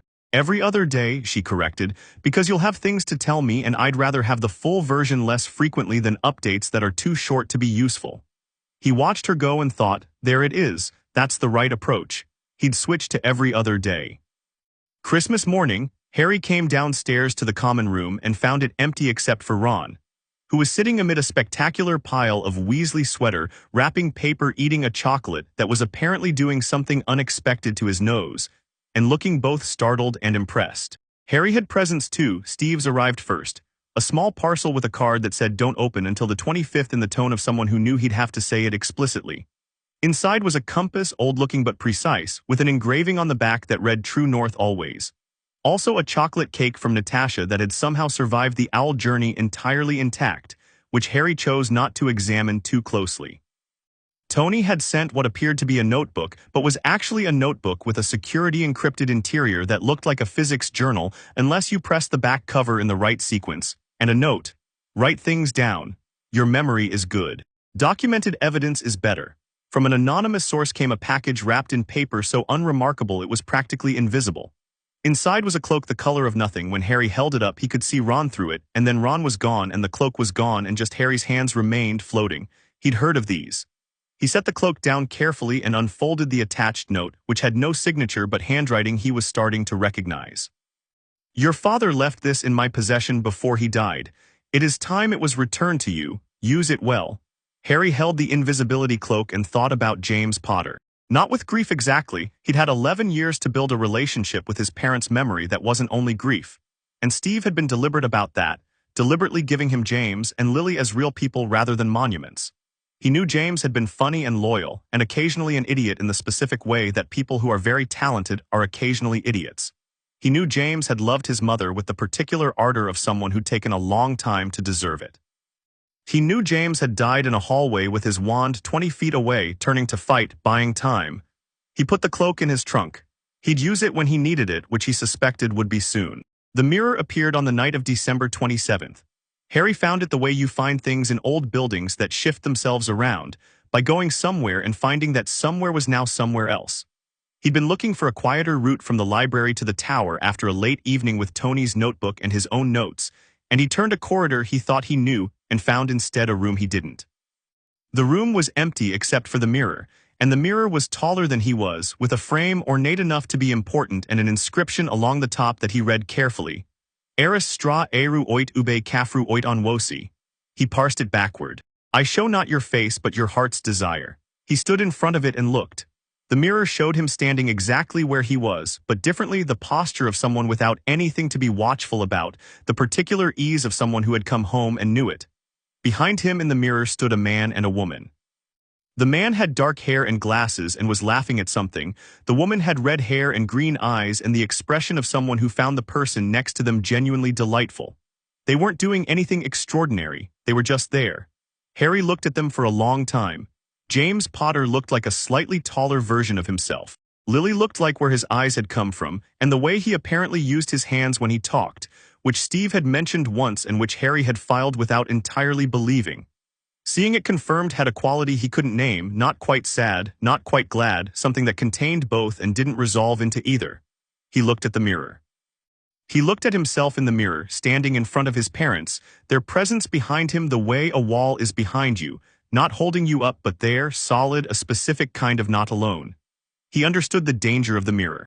It was there in the inscription, in the logic of it, a mirror that showed you what you wanted most rather than what was real would be. For most people, a trap you wouldn't notice was a trap until you'd been in it long enough that leaving felt like loss. He stayed for 12 minutes. He'd decided on 12 minutes before he arrived, which was the amount of time he was going to allow himself to have this experience, and then he was going to leave because the mirror was not a place and what it was showing him was not something he needed to stay inside of to keep. He knew James and Lily Potter. He'd known them for 11 years, not in the way you know someone you've met, but in the way you know someone who shaped you, whose blood ran through your hands, whose sacrifice you carried in the scar on your forehead, whose love had apparently been strong enough to bounce a killing curse. He knew them, they were real, they had been real, and he had Steve. At 12 minutes he turned away from the mirror cleanly.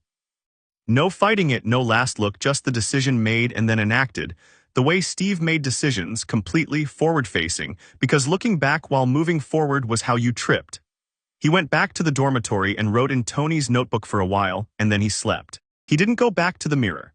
He told Ron about it the next morning because Ron asked where he'd been and Harry didn't see a reason not to tell the truth, and Ron's face did a series of things that were very revealing about what the mirror would show Ron and that Harry absolutely did not comment on.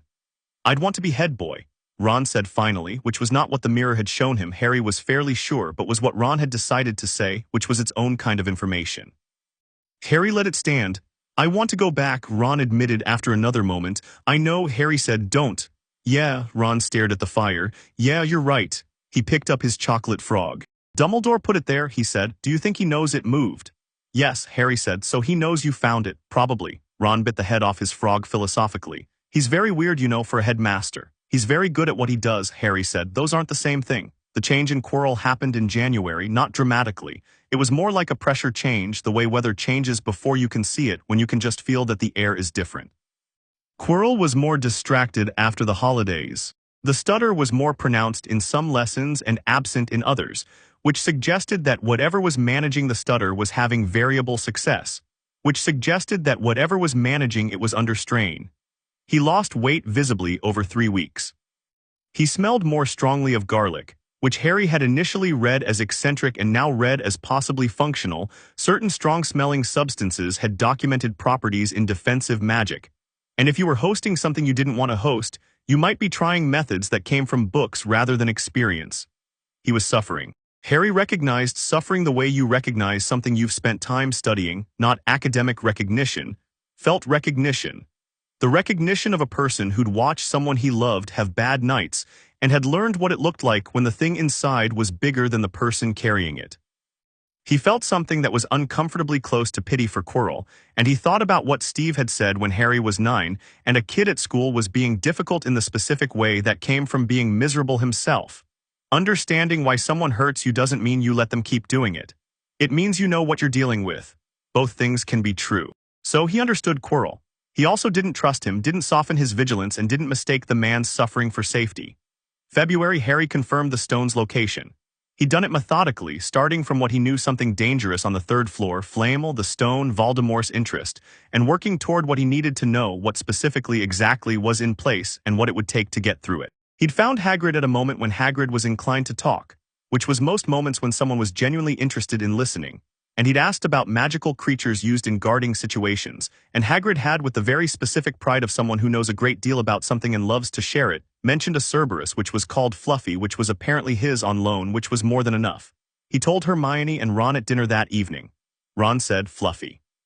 Fluffy, Harry confirmed. Hagrid named a 3-headed dog Fluffy. He also has a dragon somewhere in that hut, Harry said. I saw the egg. Ron absorbed this. All right.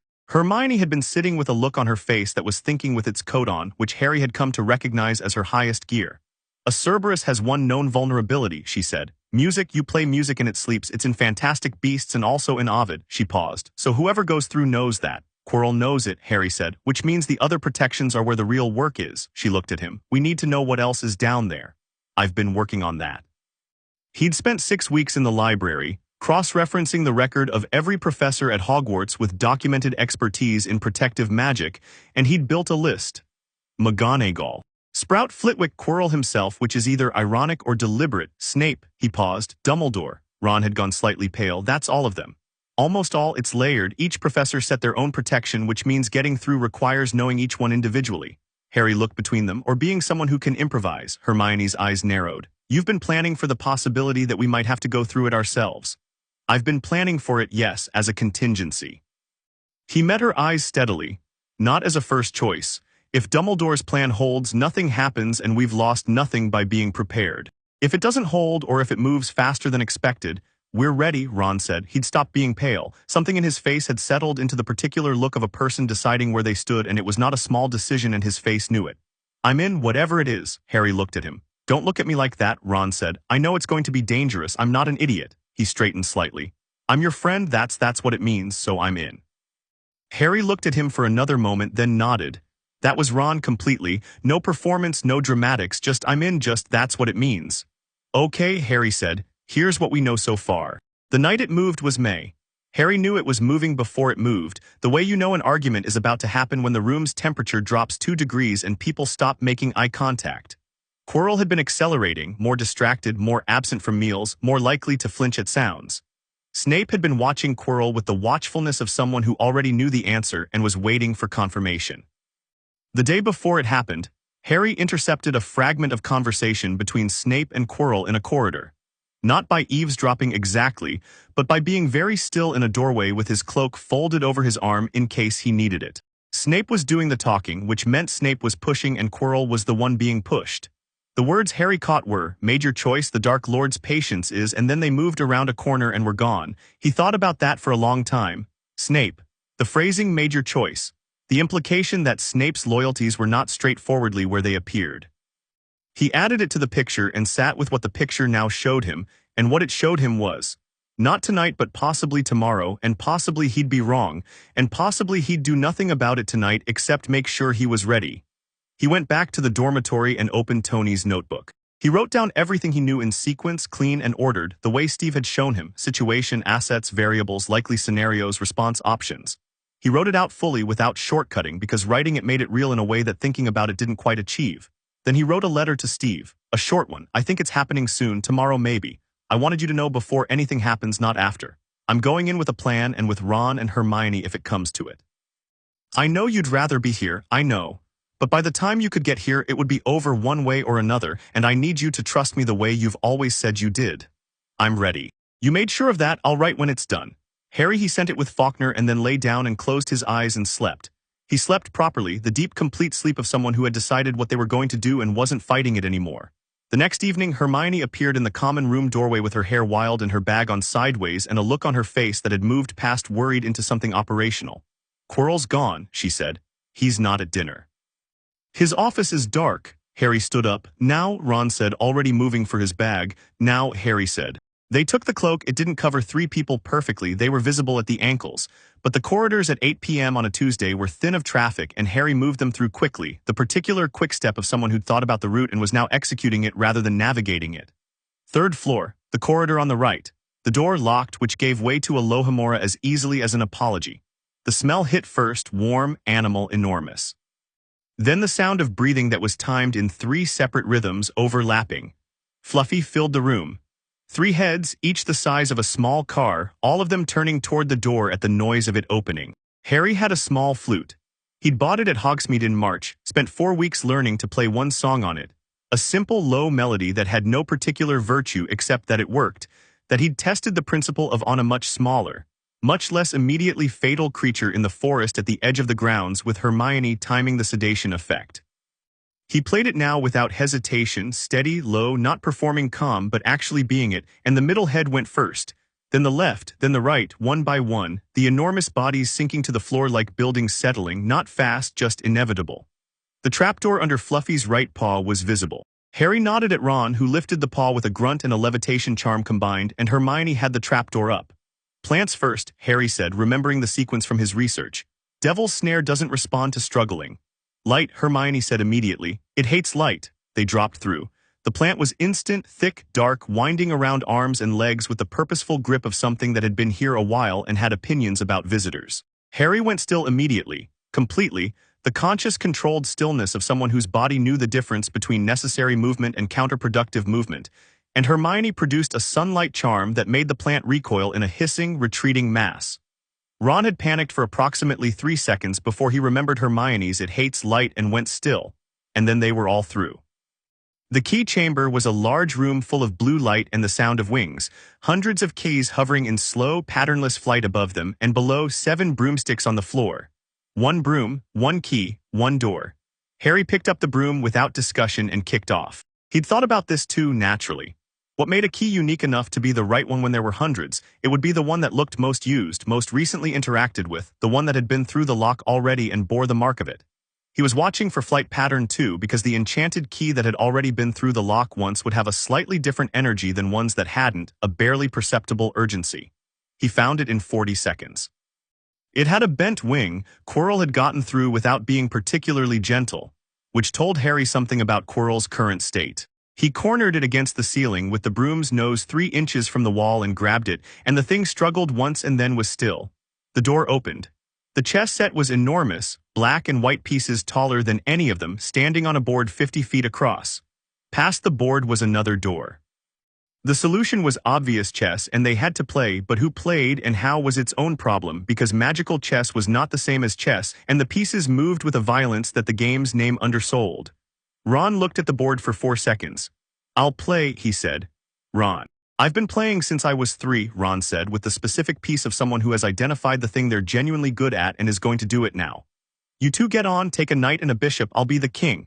Harry looked at the board. He looked at Ron. He did the calculation that he ran on every decision when stakes were real. What are the odds? What are the variables? What does this person know that I don't?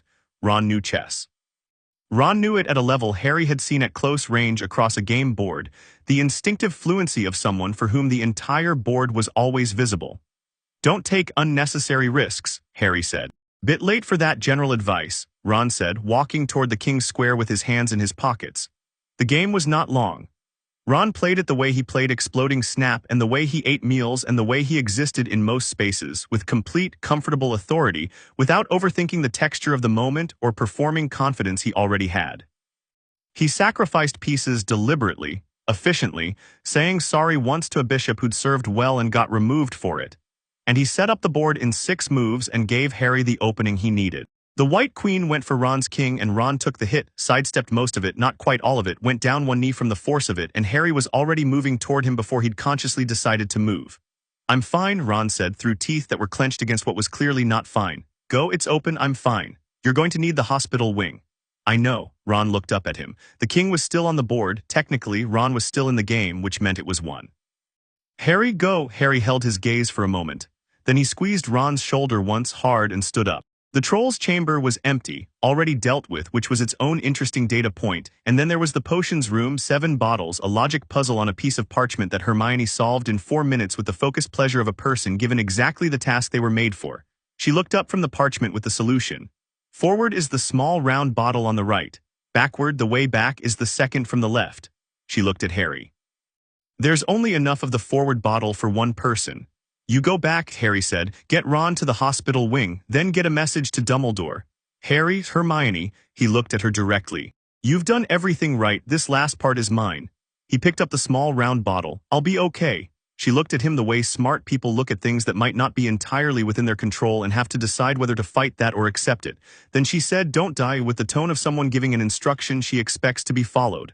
I'm not planning on it. She went back. He heard her go. He drank the potion. Cold rushed through him, starting in his sternum and spreading to his fingers, and then the wall of black flame parted like a curtain and Harry walked through. Quirrell had his back to the door. He was standing in front of the mirror was here, the mirror had been moved here, and Harry looked at it and understood in an instant what Dumbledore had done. The mirror. Of course. You put the stone inside a mirror that shows you what you want, and the only person who can get the stone is someone who wants to find it but not use it, someone who finds it in the mirror not because they want power but because they want to keep it safe. Dumbledore, Harry thought, was not straightforward, but he was extraordinarily good. Harry Potter, Quirrell said, turning, his voice was different. The stutter was gone completely, in the way a costume comes off, in the way a performance ends when the audience finally arrives. He was pale and thin, and his eyes were bright with the specific brightness of someone operating on borrowed fire, someone burning fuel they weren't supposed to have. Professor, Harry said, you worked it out. Quirrell smiled, and the smile was not quite his, not quite the nervous professor's smile, not quite anything Harry recognized. Something else wearing it. Impressive for a first year, less impressive than advertised perhaps, but still. I worked out most of it, Harry said. He was watching the mirror, he was watching Quirrell. He was watching the room for anything he'd missed, any variable he hadn't accounted for. I didn't know about Snape. Quirrell blinked. Snape. He was running interference for you. The conversation I caught in February, I thought he was threatening you. He was covering for you. He paused. Or that's what it looked like, still working out whether that's right. Quirrell stared at him. What's behind you in the mirror? Harry asked. Something happened to Quirrell's face. The thing wearing his expression pushed through for a moment. Not Quirrell, the other thing, the thing in the turban, the voice that was using a man's body because it didn't have its own, and when it spoke it came from somewhere that was not the throat it was coming from. Come and see, it said. I'm all right here, Harry said. The stone boy, tell me what you see in the mirror. Harry walked toward the mirror slowly, the way you walk toward something you need to see without being stupid about how you get there. He passed Quirrell at a wide angle, the angle you'd take if you wanted to keep both the door and the mirror in your field of vision, and Quirrell tracked him with the eyes of someone managing an enormous amount of want and an enormous amount of uncertainty. Harry looked in the mirror. He saw himself. He was holding a blood-red stone, clear and heavy, and even as he watched in the mirror he slipped it into his pocket. His pocket. He felt it in his actual pocket, warm and small and present. I find it but don't use it, he thought, Dumbledore's design. He kept his face completely neutral. I see myself, he said to the mirror, standing here, no stone. Quirrell moved fast, faster than he should have been able to, the speed of something else moving him. His hand closed on Harry's wrist and the burn was immediate and violent, skin to skin, something reacting the way fire reacts to accelerant, and Quirrell screamed and pulled back but grabbed again because the thing inside him was more desperate than it was self-preserving. Harry didn't step back. He turned and put his hand on Quirrell's face. The face, directly palm flat against the cheek, and the effect was instantaneous and absolute. Quirrell's skin began to crack and crumble the way stone cracks in heat. From the inside, the dark magic and the living magic meeting at the surface, and the living magic winning the way it had always won, the way it had won on Halloween 11 years ago in a nursery in Godric's Hollow. Lily Potter's love lived in Harry's blood. Whatever tried to touch him burned. Quirrell fell. The turban unraveled. Harry saw what was under it, a face on the back of a head, chalk-white red-eyed, the face of something that had abandoned humanity so thoroughly that its face barely remembered the outline of it, and it looked at Harry with fury and with something underneath the fury that was very close to terror. You cannot stop me, it said. I just did, Harry said and pressed his hand forward again. The thing that had been Voldemort screamed, high, terrible, the sound of something fundamental being undone, and tore free of Quirrell's body the way a storm tears free of the thing that was holding it, and passed through Harry like cold water passing through open air and was gone. Quirrell collapsed. Harry stood in the middle of the room with his hand still raised and the mirror behind him and the stone in his pocket, and the room was very quiet. His legs chose this moment to review how they were doing and concluded. Not great. He sat down on the stone floor carefully, with the controlled descent of someone who has decided to sit rather than fall in, and he put his back against the mirror's frame and looked at the ceiling and breathed, and the ceiling was stone and old and had nothing to say, and the room was entirely still. He reached into his pocket and took out the stone, held it up. Blood-red, smooth, heavy for its size. The philosopher's stone. Immortality and infinite wealth and the fundamental desire of every person who had ever been afraid of what was finite. He was 11 years old and he had it in his hand, and he could feel its warmth and he felt nothing, no pull, no desire. The mirror had worked exactly as Dumbledore intended, and what Harry had wanted from the mirror was what you want from anything you're trying to protect, to keep it safe, to not let the wrong person have it.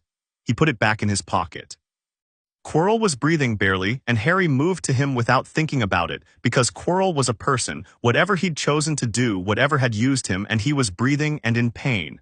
He couldn't do much. He propped him on his side, which was the basic thing, the thing that kept you breathing, the thing that bought you time.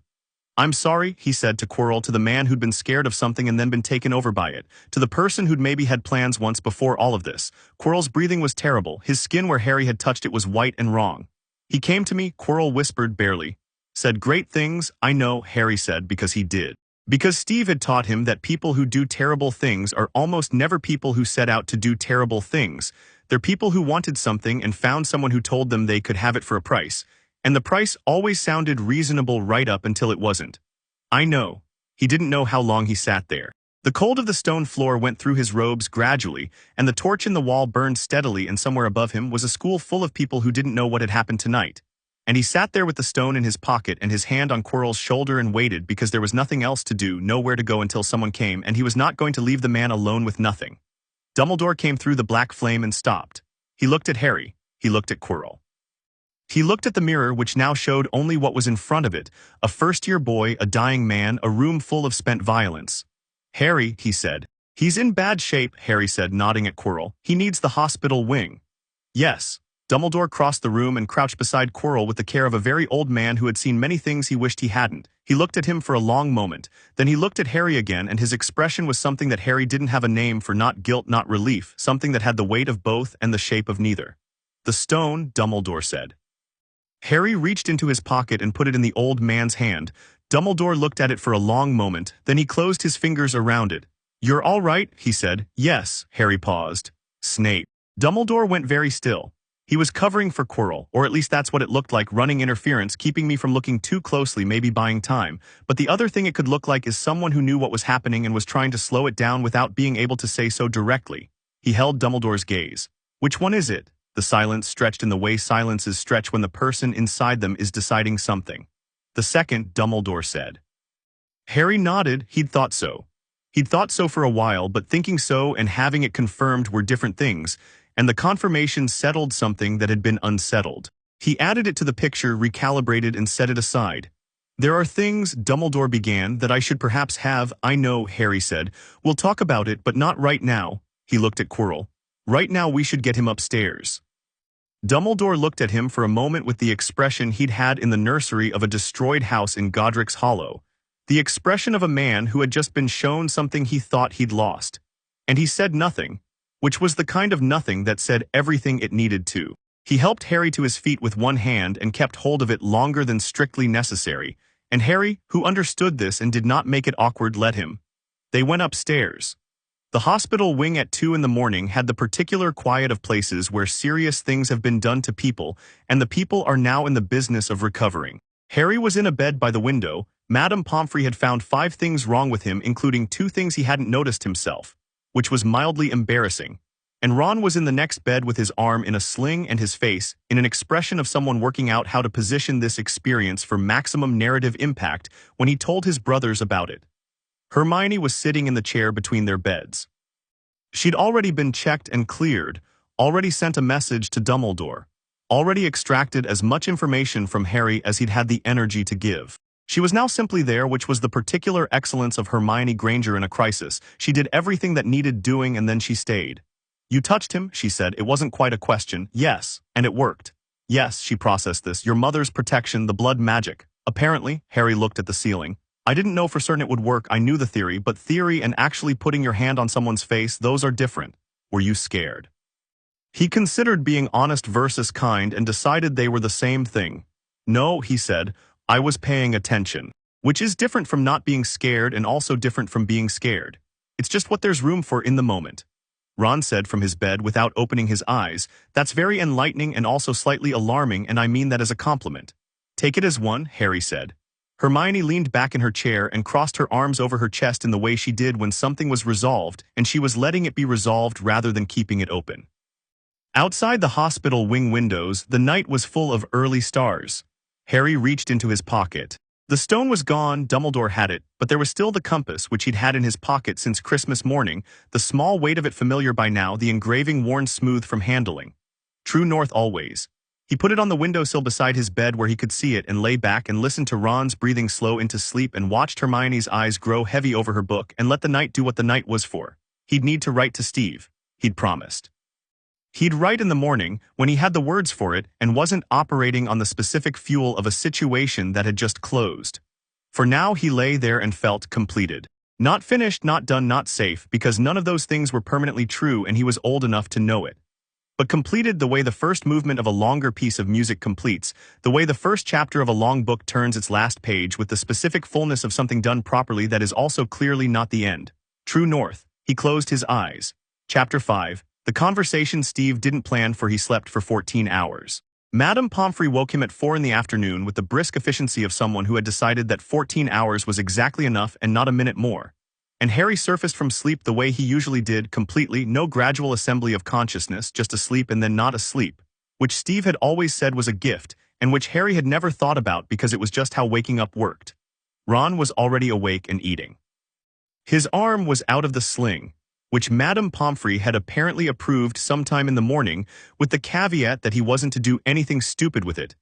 A caveat Ron was visibly going to honor for at least another few hours. He had a bowl of something that steamed and a copy of which broomstick that someone had left on his bedside table, and he was reading it with the comfortable absorption of someone who had decided that this particular Tuesday afternoon was going to be about recovery in all its forms. Hermione was gone. She'd left a note, "Classes, I'll be back at 6. Don't do anything significant without me." Harry read the note and found it perfect. He sat up and took stock of himself the way Steve had taught him to take stock after something physical, methodical, honest, not looking for reasons to push through and not looking for reasons to stop, just accurate. His head was clear. His hand was fine. Madame Pomfrey had done something to the skin where Quirrell's grip had left marks, something that smelled faintly of meadow flowers and worked the way the best medicine works, which is completely and without argument. He was hungry, which was a good sign because it meant the body was interested in the future. "There's toast," Ron said, without looking up from his broomstick review. Harry ate toast and looked out the window at the grounds, which were doing what Scottish grounds do in May, staging a brief, committed argument against the idea that winter was over, all gray sky and stubborn green and the distant forbidden forest looking exactly as unwelcoming as it always did, which was probably the point. He felt, underneath the hunger and the clarity and the general assessment of physical fineness, something that wasn't quite ready to be named yet. Something about the room with the mirror, about Quirrell's face when Harry had put his hand on it, about Voldemort's voice, which was not a human voice, which had the quality of something that had been human once and spent a long time on the wrong side of that. He ate his toast and left the feeling alone, because some things needed to be left alone for a bit before they could be handled properly. Dumbledore came at 5. He came quietly, which was not difficult given that the hospital wing had the acoustic properties of a large stone room with high ceilings, and Madame Pomfrey was somewhere in her office doing inventory with the focused devotion of a person who found inventory genuinely satisfying.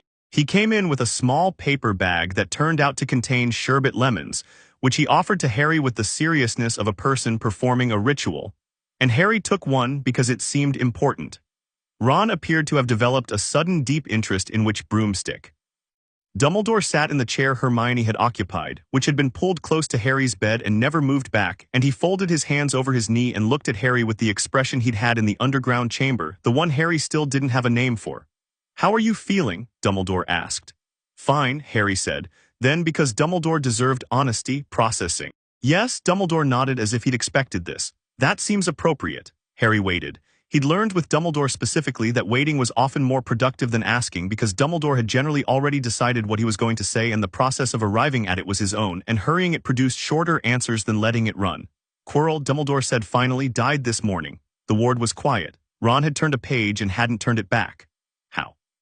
Harry asked. The damage from hosting Voldemort for several months was significant. His body could not recover from the additional trauma of last night. Dumbledore's voice was level, not cold, not performatively composed, the level of someone who had been carrying this kind of news for a very long time and had never made peace with it but had learned to carry it anyway. He was not at the end fully himself. Whatever choices brought him to this, the last months were not his. Harry held the sherbet lemon and didn't unwrap it. "I know," he said. "I could tell." "Yes. I believe you could." Dumbledore looked at his own hands. He was a student here once, a good one, curious, enthusiastic. He went abroad to learn more than Hogwarts could teach him and encountered something that promised him exactly what he wanted most. He paused. It usually goes that way. What did he want? To matter, to be known for something extraordinary, a beat, not so different from many people, which is perhaps the tragedy of it. Harry put the sherbet lemon down on the bedside table. "The stone," he said. "What are you going to do with it? Nicholas Flamel and I have discussed it." Something shifted in Dumbledore's expression, not quite peace, not quite grief, something that had both in it. "The stone will be destroyed." He agreed to that. He and his wife have had 600 years. Dumbledore's eyes were very bright. "He says it is quite enough and that what comes next doesn't frighten him." A pause. "He said that what comes next is the greatest adventure there is and that he would be meeting it as he had always lived, with his wife beside him and a glass of something good." Harry looked at the window. "There's something I need to ask you." "I know," Dumbledore said. "I'm going to ask it directly. I would expect nothing less." Harry turned back to him. "The prophecy, neither can live while the other survives. You've known since before I was born that this was coming, that Voldemort and I were going to end up in the same room eventually, and one of us wasn't going to walk out. You've known that." He held the old man's gaze without effort, without aggression, without flinching. "When you planned all of this, the stone, the protections, putting the stone somewhere Voldemort would try to get it so you could catch him at it, were you planning for me to be the one who stopped him? Was I the trap?" The silence that followed was the longest silence Dumbledore had ever given him, and Harry had had some long silences from this man. "No," Dumbledore said finally, "you were not the trap. The trap was the stone itself, Voldemort's desperation for it, his certainty that it would restore him to full power. I believed that desperation would bring him into the open before he was strong enough to be truly dangerous again. I believed I would be there to address it directly." He looked at Harry steadily. "What I did not anticipate was the speed, or your investigation," the faintest change in his expression. "Or you, me specifically. You specifically. You are, Harry, you are very much what I hoped you might be, and rather more than I planned for." The honesty in it was not comfortable, which was how Harry knew it was real. Dumbledore was not a man who was comfortable with admissions, and the discomfort was right there in the open. "I designed the protections to delay, not to be defeated by a first year. Ron and Hermione helped. I know Miss Granger's logic was exemplary. Mr. Weasley's chess was extraordinary." He paused. "Your approach to the mirror was, the mirror worked because of the design," Harry said. "You designed it well." "I designed it for an adult," Dumbledore said. "An adult who wanted the stone but not its use. It worked for you because," he stopped. "Because I didn't want it," Harry said. "I just wanted to keep it away from him. There's a difference." Dumbledore looked at him the way he'd looked at him in that wicker basket apartment 11 years ago, with the expression of a man encountering something that recalibrates something important. "Yes," he said quietly. "There is." Harry picked up the sherbet lemon. He unwrapped it and put it in his mouth, and sat with the fizzing sharpness of it and the conversation and the weight of what sat between them. "I need you to tell me more," Harry said. "Not everything. I know there are things that are better understood when I'm older, and I'm not asking you to override your judgment entirely. But more, because the alternative is I keep working it out myself and I make decisions without the information you have, and last night was the outcome of that, and it could have gone differently." He looked at Dumbledore. "It could have gone badly." Dumbledore was quiet for a long moment. "Yes," he said, "it could have." He seemed to arrive at something, the specific arrival of a man who has been standing at a door for a long time and has decided to open it. "I will tell you more, Harry. I will endeavor to reconsider what information belongs to you and at what pace. A beat. I make no promise of completeness. There are things that I'm not asking for completeness," Harry said. "I'm asking for enough to make good decisions, that's all." Dumbledore looked at him. "Your father," he said, "would have asked for everything and pushed until he got it." "Which one?" Dumbledore smiled. "Both of them, though by very different methods." He stood slowly, with the deliberate movement of a very tall man extracting himself from a chair at an inconvenient height. James would have argued. Steve Rogers, he considered. Steve Rogers would have done exactly what you just did. Made his case, stated his terms, and sat there waiting until the answer arrived. "Did you know him before all this?" Harry asked. "Steve, had you read about him?" "I had read about Captain America, yes. I knew of the serum, the war, the ice." Dumbledore's voice had a quality to it now, something close to respect, the particular register of one person who has been alive through a lot of history acknowledging another. When the magic brought you to his door, I did considerable research before I went to find you both. I needed to understand who I was dealing with. And I found, Dumbledore said, picking up his hat from where he'd balanced it on the end of the bed, a man who had been given extraordinary power and had spent his entire life making sure the extraordinary power was the least interesting thing about him. He put the hat on with the gravity of someone completing a sentence. I thought, yes, this is right, this is what was meant to happen even if I didn't plan it. He moved toward the door. Professor, Harry said. Dumbledore turned. Thank you. For coming to find us, for not leaving him at the Dursleys. He paused. I know you meant to, I know it was the rational choice, thank you for not making it. Something crossed Dumbledore's face that was not the first time Harry had seen it and would not be the last, something old and tired and somehow lighter than it had been, something in the process of being put down. The magic had other ideas, he said. I know, Harry said, but you listened to it. Dumbledore held his gaze for a moment, then he nodded once, unhurried, and left. Ron waited approximately 4 seconds after the door closed. Sherbet lemons, he said from behind his broomstick magazine, bit casual for a conversation like that. It was his opener, Harry said. He does that, brings something small so the big thing has somewhere to land. Ron lowered the magazine slightly. He brought sweets because big conversations need an icebreaker. He brought sweets because he wanted to give me something before he asked me to accept hard information. It's deliberate. Harry looked at the window. He's very deliberate, in a different way than Steve but the same principle. Ron considered this. Do you think Quirrell is going to, is Voldemort actually gone this time? No, Harry said. Right, Ron said, in the tone of someone who'd hoped for a different answer and wasn't particularly surprised not to get it. He raised the magazine again.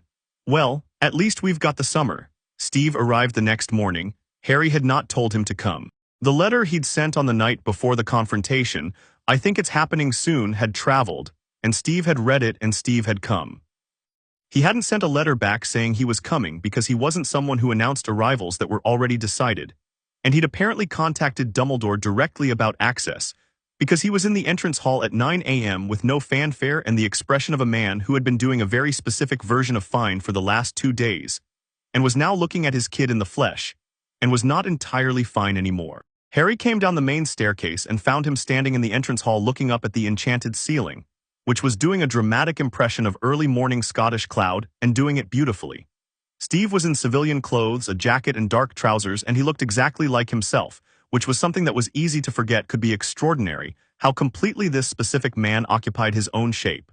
He saw Harry and everything else in the entrance hall became a backdrop. Harry came down the last 6 steps, and Steve crossed the hall, and the hug was the kind of hug that had no room for embarrassment or self-consciousness or any of the social calculations that make adults worse at this than children.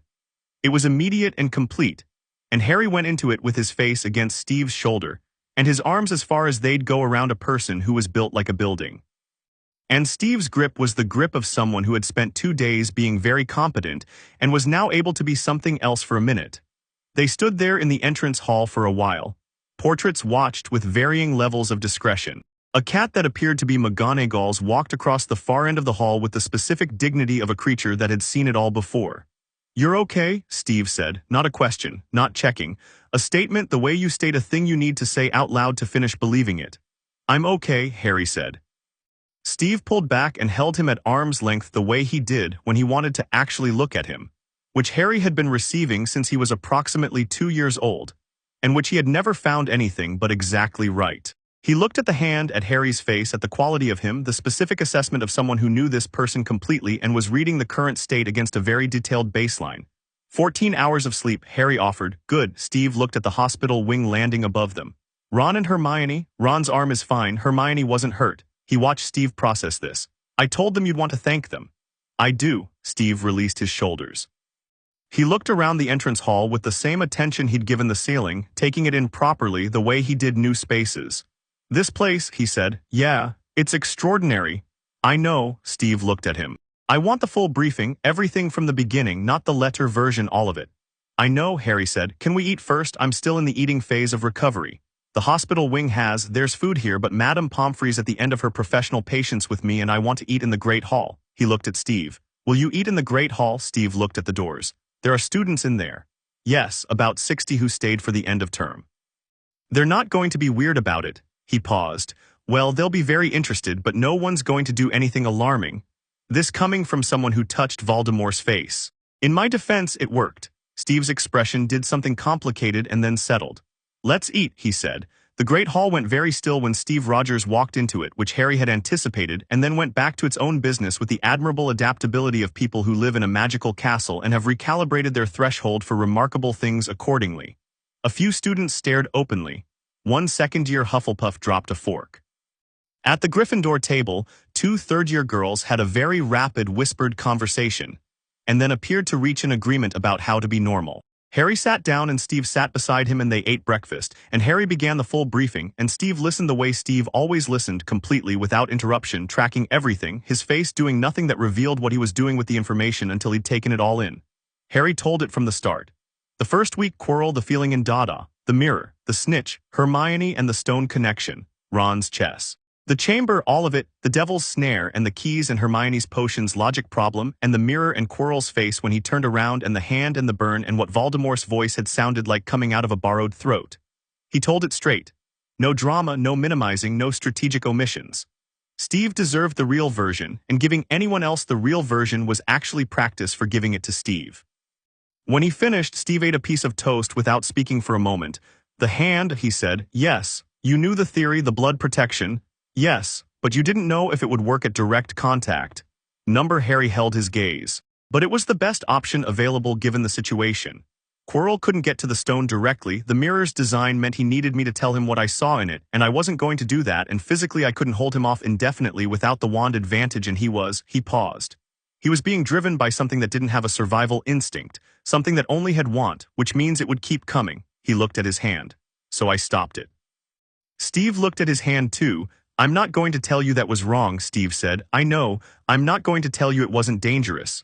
Also no. What I'm going to tell you, Steve set down his toast, is that you did everything right. The preparation, the briefing me, going in with information rather than impulse, getting your people out before the last part. He held Harry's gaze. And I'm going to tell you that it's okay that the last part was hard, that it stays with you, it should. Harry looked at the table. This was the thing that hadn't been named yet, the thing he'd been leaving alone since the morning after. The way Quirrell's face had felt under his palm, the particular sound of something leaving a body, the gray reality of what it had taken and what had been left. He was already gone, Harry said, before I got there. The person he was originally, he was already gone. That doesn't make it clean. It's not supposed to be clean, that's not something to be fixed. Steve's voice was level and direct and had no performance of comfort in it, which was why it was actually comforting. You sit with it, you let it be what it is. And then you get up and keep going because that's what you were built for, not because you push hard things down, but because you're big enough to carry them. Harry nodded. Something in his chest that had been held at a slight angle shifted. Was it like that, he asked, for you, the first time? Steve was quiet for a moment in the particular way that meant he was going to answer honestly rather than helpfully. Yes, he said, not the same but the same underneath it. He looked at the enchanted ceiling morning cloud giving way to a pale wash of blue. The first time someone dies because of something you did, even if it was right, even if there was no other way, it leaves a mark. That mark is information. It's how you know you're still the person you meant to be. He looked at Harry. The day it stops leaving a mark is the day you need to worry. Harry ate a piece of toast. Around them, the great hall moved in its easy morning way, students at other tables doing normal things, arguing about homework, stealing food from each other's plates, the background music of a school morning, and the normalcy of it was not grating, it was good, it was exactly the right thing to be surrounded by. Quirrell died, Harry said. Yesterday morning. Steve absorbed this. I know, Dumbledore told me. He wasn't going to make it even if I hadn't. I know that too.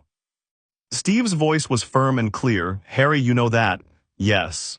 So stop the court, Steve said, an old shorthand from a conversation when Harry was 8 about the internal process that kicks in when you're second-guessing something, the way you become your own prosecution and forget to also be your own defense. You went in there with what you had, you made the best decisions available, someone who was already dying died and that's sad and it's not something you caused. He looked at him directly. Voldemort caused it. Harry looked at the table, then up. Yeah, he said. Yeah, Steve said and picked up his toast. Dumbledore's meeting with Steve happened in Dumbledore's office at 2 in the afternoon, and Harry was not invited, and this was the one decision he pushed back on, not loudly. He went to the office, the stone gargoyle staircase which he'd found during his library investigation, and stood at the bottom and said to the gargoyle, "Tell Professor Dumbledore that Harry Potter is here and would like to be included in the meeting, please." The gargoyle looked at him. Harry looked at the gargoyle. The gargoyle moved. As he went up, Steve was sitting in the chair across from Dumbledore's desk with his arms on the armrests and his back straight, and the expression of someone who had been waiting for this conversation for 8 months, and had prepared for it the way he prepared for everything, completely. Dumbledore was behind the desk with Fawkes on his perch beside him, the Phoenix watching the room with the ancient attention of a creature that had been present for more meetings than either person in it. Dumbledore looked at Harry when he came through the door. He said nothing. He gestured to a chair. Harry sat. Steve looked at him, a quick look, the specific look of a father computing the likelihood that asking his son to wait outside would accomplish anything. He turned back to Dumbledore. "The stone," Steve said, "you put it here to draw Voldemort out. You planned for this encounter." "As I have explained to Harry," Dumbledore said, "the full precision of the plan was not—" "I read Harry's letters," Steve said. "All of them, from September." He identified Quirrell in his second week. He'd mapped the protections by February. He briefed me on the Philosopher's Stone connection in March. He paused. He was 11 years old. If he could see what was happening, you could see what was happening. "Yes," Dumbledore said, "so the plan included the possibility that Harry would get involved." "The plan," Dumbledore said carefully, "accounted for the possibility that Harry might, as you say, get involved. It did not account for the speed or the extent of his involvement, nor for the— Did the plan account for his death?" Steve said. The office was very quiet. Fawkes ruffled his feathers and stilled. In the display cases around the walls, various instruments continued their small, silent rotations. Dumbledore held Steve's gaze. "No," he said, "the stone was the target, Voldemort was the threat, the children were not part of the plan." "But they're part of the prophecy," Steve said. "Harry specifically, and you know how prophecies work. Which means when you designed a situation that would bring Voldemort into the open, you designed a situation in which Harry and Voldemort would share a room and the prophecy would have something to say about that." The silence stretched. "Yes," Dumbledore said. Steve leaned forward slightly, not aggression, not performance, the specific quality of someone bringing full attention to bear. "Then I need you to understand something clearly. I have been respectful of your role in this. I have taken what you've told me seriously. I have tried to trust your judgment even when I thought you were wrong because I know you have knowledge and experience in this area that I don't." He paused. "But Harry is my son, and the next time there is a plan that involves my son, any plan, any scenario, any situation in which Harry is a factor, you tell me, beforehand, completely." He held Dumbledore's eyes. "Are we clear?" Dumbledore looked at Steve Rogers for a long moment. He looked at him the way he'd looked at him in a Brooklyn kitchen 11 years ago, making the same calibration, doing the same precise work of understanding who he was dealing with. "We are clear," he said. "Good." Steve sat back. The quality of the room shifted, the way tension shifts when it's been addressed rather than diffused. "Now, tell me what comes next. Voldemort, the prophecy, what you know and what you're planning." He glanced at Harry. "Both of us." Dumbledore looked between them, the man in the chair with his soldier's stillness and his unbreakable moral gravity, and the boy beside him who was watching the old wizard with green eyes that saw clearly and didn't flinch from what they found. He looked between them and seemed to arrive, once and finally, at the decision that the magic in that nursery had started him toward 11 years ago. He began to talk. He talked for an hour and a half. He told them about Horcruxes, not all of it, not with the full specificity that would come in later years, but the shape of it, the theory. That Voldemort had split his soul to achieve immortality, that the body destroyed in Godric's Hollow was not the end of him, that pieces of him persisted in objects scattered through the world, and that those pieces would need to be found and destroyed before any final confrontation could be final. Harry listened. Steve listened. Neither of them interrupted. When Dumbledore finished, Harry said, "How many?" "I believe 7, Dumbledore said, "though I am not yet certain. I am pursuing that certainty." "And last night," Harry said. "Quirrell, that wasn't the end. Number a setback for him, a significant one, but not the end." Harry nodded. He'd known, he'd told Ron the same thing from his hospital bed. Knowing and having it confirmed were always different, and the confirmation of this one sat differently from the others, heavier, more permanent, the kind of information that changes the shape of the future. "How long?" Steve said. "I don't know," Dumbledore said. "Years, perhaps. He is very weak." But he looked at Harry. Weakness has not historically diminished his appetite for what he wants. "No," Harry said. "It wouldn't." Steve looked at him. "He's afraid of death," Harry said, "more than anything. More than failure, more than defeat. Everything he's done, the Horcruxes, using people, all of it, it's all fear." He held Dumbledore's gaze. "That doesn't make him less dangerous. It makes him more because he won't stop. You don't stop when you're afraid, you just keep going until the fear has used everything up."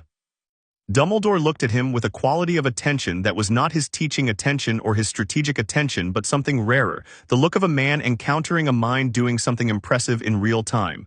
"No," he said softly, "you do not stop." "So we don't stop either," Harry said. "We keep learning, we keep preparing."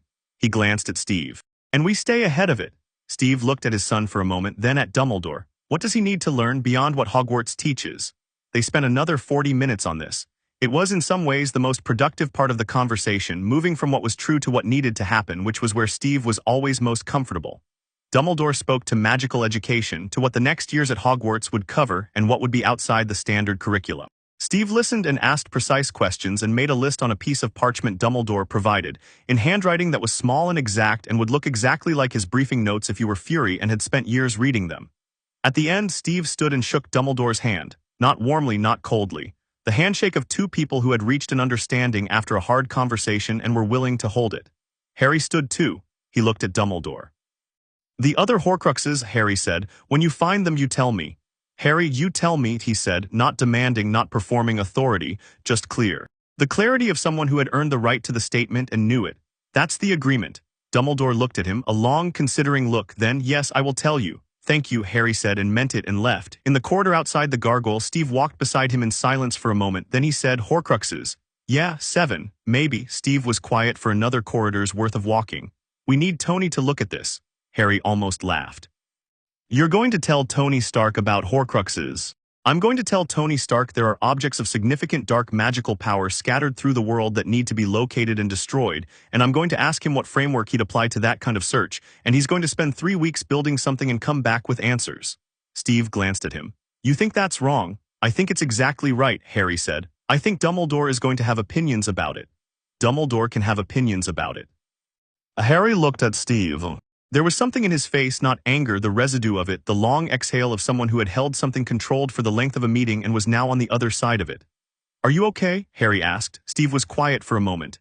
"You went in there alone," he said. "Last room, you sent Hermione back and you went in alone." "Yes, because by the time I could have gotten there, it would have been over, yes." Steve stopped walking. Harry stopped beside him. They were in a corridor that had a window overlooking the grounds, afternoon light coming in at an angle and making a long rectangle of gold on the stone floor. "I know that was the right call," Steve said. "Tactically, I know it." He looked at Harry directly. "That doesn't make it easier to know." Harry looked at him. "I know. You could have, I know." He held Steve's gaze. "And I'm here and I'm okay. And the reason I'm okay is 11 years of you making sure I would be." He paused. "You don't get to feel bad about that. You made me ready. That's what you were supposed to do." Steve looked at him for a long moment. Something moved across his face, the complicated thing, the 11 years of love thing, the thing that had no single word because single words weren't built to hold it. "You're going to give me gray hair," Steve said. "You don't get gray hair," Harry said. "Super soldier."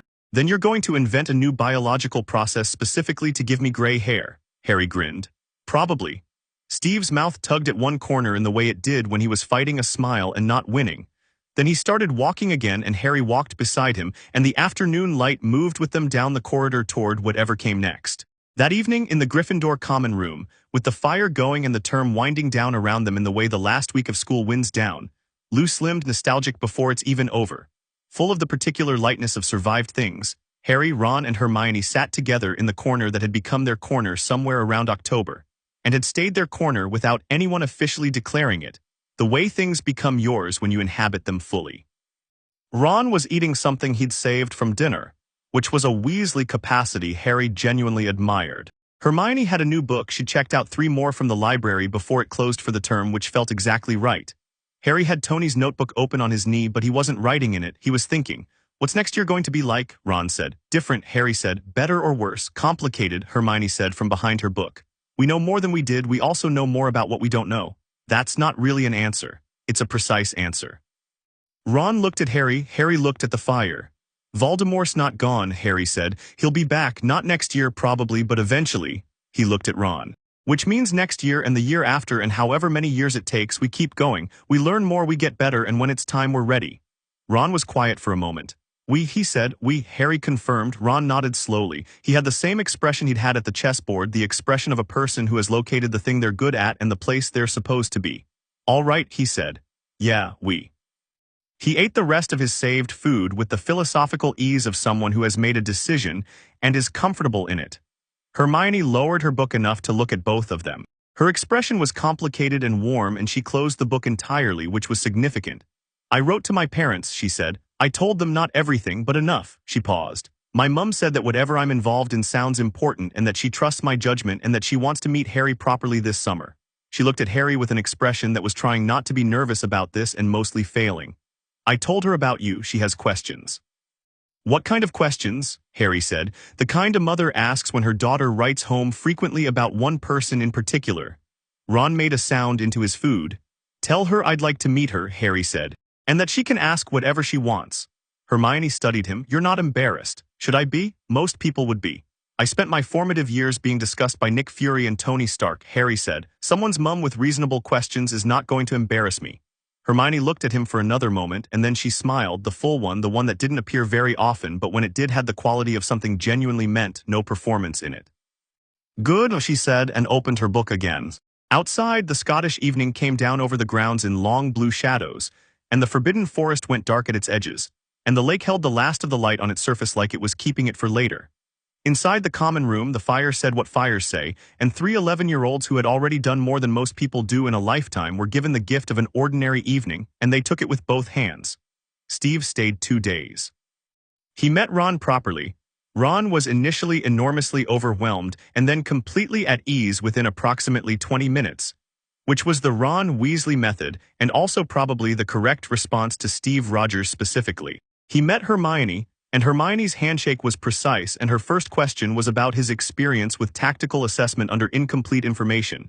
And Steve answered it properly and with detail, and Harry watched Hermione recognize someone who took her seriously and watched her decide Steve was all right, which took less than 3 minutes. Steve walked the grounds in the morning. Harry walked with him, and they went around the lake and into the edge of the forest where the trees let you in without going deep enough to go wrong. And Harry showed him the place where he'd tested the music theory on a small creature. And Steve looked at it with the attention he gave to evidence of preparation done properly. He met Hagrid, who was openly emotional about the entire thing and offered Steve rock cakes with the enthusiasm of someone presenting an honored gift. And Steve ate one with the specific courage of a man who had faced worse, and Hagrid loved him for it. The morning of his departure in the entrance hall again, he held Harry at arm's length again and did the looking at him thing again. Harry let him. He always let him. It cost him nothing and it cost Steve something not to. Right, Steve said, every few days. Faulkner is very annoying when there's nothing to carry. I know, all right, Steve looked at him. I'm not going anywhere, he said. Whatever comes, whatever next year looks like or the year after I'm here, you know where to reach me. I know, Harry said. And Harry, Steve held his gaze. You were right about going in alone. You were right that it had to be you. I hate that you were right, but you were. He paused. Don't take that as permission to stop telling me things beforehand. Wouldn't dream of it, Harry said. Steve hugged him once more, brief and complete, and then he was moving toward the entrance, coat in hand, with the walk of someone who had somewhere to be and would get there without fuss, the walk that Harry had been studying for 11 years and had acquired some version of without entirely noticing. At the door he looked back. You're going to be fine, he said, not a wish, not a hope. A statement of fact, delivered with the certainty of someone who had taken the evidence into account and arrived at a conclusion they were prepared to stand behind. I know, Harry said. Steve nodded. Then he was gone, and the entrance hall was just an entrance hall again, ancient and large, and full of the echoes of 1,000 years of people beginning and ending things within its walls. Harry stood there for a moment. Then he turned around and went back up the stairs, because there was packing to do and he had a week left at Hogwarts and then a summer and then another year, and the year after that another, and somewhere in the future that hadn't happened yet a confrontation that would end something enormous. He had things to do between now and then. He went to do them. Chapter 6, True North. The Hogwarts Express left on a Thursday. The platform was the usual organized chaos of end-of-year departures, trunks being loaded with varying degrees of success, owls complaining about the noise, parents waiting on the other side of the barrier with the particular energy of people who had been counting down and were now here. Harry moved through it with his trunk floating beside him on a low charm. Flitwick had approved it as a practical application, and Faulkner in his cage wearing the expression of someone who had been patient about this entire situation for long enough. Ron was somewhere behind him, having a rapid conversation with the twins that appeared to involve a promise of some kind, the details of which Ron was clearly going to regret. Hermione was ahead, precise and organized, her trunk perfectly packed, her books catalogued and wrapped against the journey. Harry had said goodbye to the castle quietly by himself in the early morning before anyone else was up, a walk through the corridors he knew best, the library, the charms corridor, the hallway outside the Great Hall where you could hear the ceiling change when the weather shifted. Not sentimental, just present, giving the place the attention it deserved before he left it for 3 months. He found their compartment and loaded the trunk and sat by the window and watched Hogsmeade Station from the glass as students filed aboard around him, and he thought about a year. About everything that fit inside a year when you were paying attention. Hermione came in and sat across from him without needing to say anything. Ron arrived with one twin behind him still talking, waved him off, and dropped into his seat with the decisive air of someone who had reached the end of an obligation and was not looking back. "Everyone ready?" Ron said to no one in particular. "We're sitting down," Hermione said. "What does ready mean in this context?" "Philosophically." "Then yes," Hermione said. "Philosophically ready." The train moved. The station slid away. The castle appeared for a moment through the opposite window as the train curved south, towers and battlements and the lake below catching the morning, everything exactly as it had been since before any of them were born and would be after they were gone, and Harry watched it until the trees took it, until there was nothing left of it but what he was carrying. He turned back to the compartment. "So," Ron said, "summer." "Summer," Harry agreed. "What are you doing?" "Steve and I are going to his place in Brooklyn first. Then Natasha's coming for a week, then Tony wants to do something in August that I'm being deliberately vague about to both of them simultaneously because if they plan it together something will explode." Ron stared at him. "Natasha," he said, "as in Black Widow, yes. And Tony Stark, yes." Ron absorbed this with the expression of someone continually rediscovering that Harry's home life was genuinely extraordinary. "Right," he said, "I'm going to the Burrow. Which has, I want to point out, significantly fewer Avengers but honestly arguably more chaos." Harry smiled. He'd heard enough about the Burrow, from Ron's descriptions and more recently, from a letter from Molly Weasley that had arrived for Harry 3 days after the events in the underground chambers, full of concern and food references and an invitation to come and stay whenever he liked, written in the handwriting of someone who had decided she felt something about this specific child and was not going to be subtle about it. "I'll come visit," Harry said. Ron's face did the thing it did when something made him happy and he was trying to be casual about it. Yeah, obviously." He looked at his chocolate frog. "Mum's going to feed you until you can't walk." "That sounds ideal." Hermione was looking between them with the warm, slightly removed expression of someone observing something good from just outside it. Not excluded, just not quite the same shape of belonging, the only child quality, the one who would not grow up knowing this particular texture of life. Harry made a note, not consciously but the way you note things that matter, to make sure that Hermione had the Weasley summer too. She'd benefit from it, she'd resist it.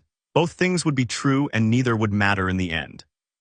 "Hermione," he said, "the Burrow invitation extends to you as well. Ron's mum already said so in her letter." Hermione looked up. "She mentioned me, by name, with an invitation and what I believe was a list of foods she intended to make."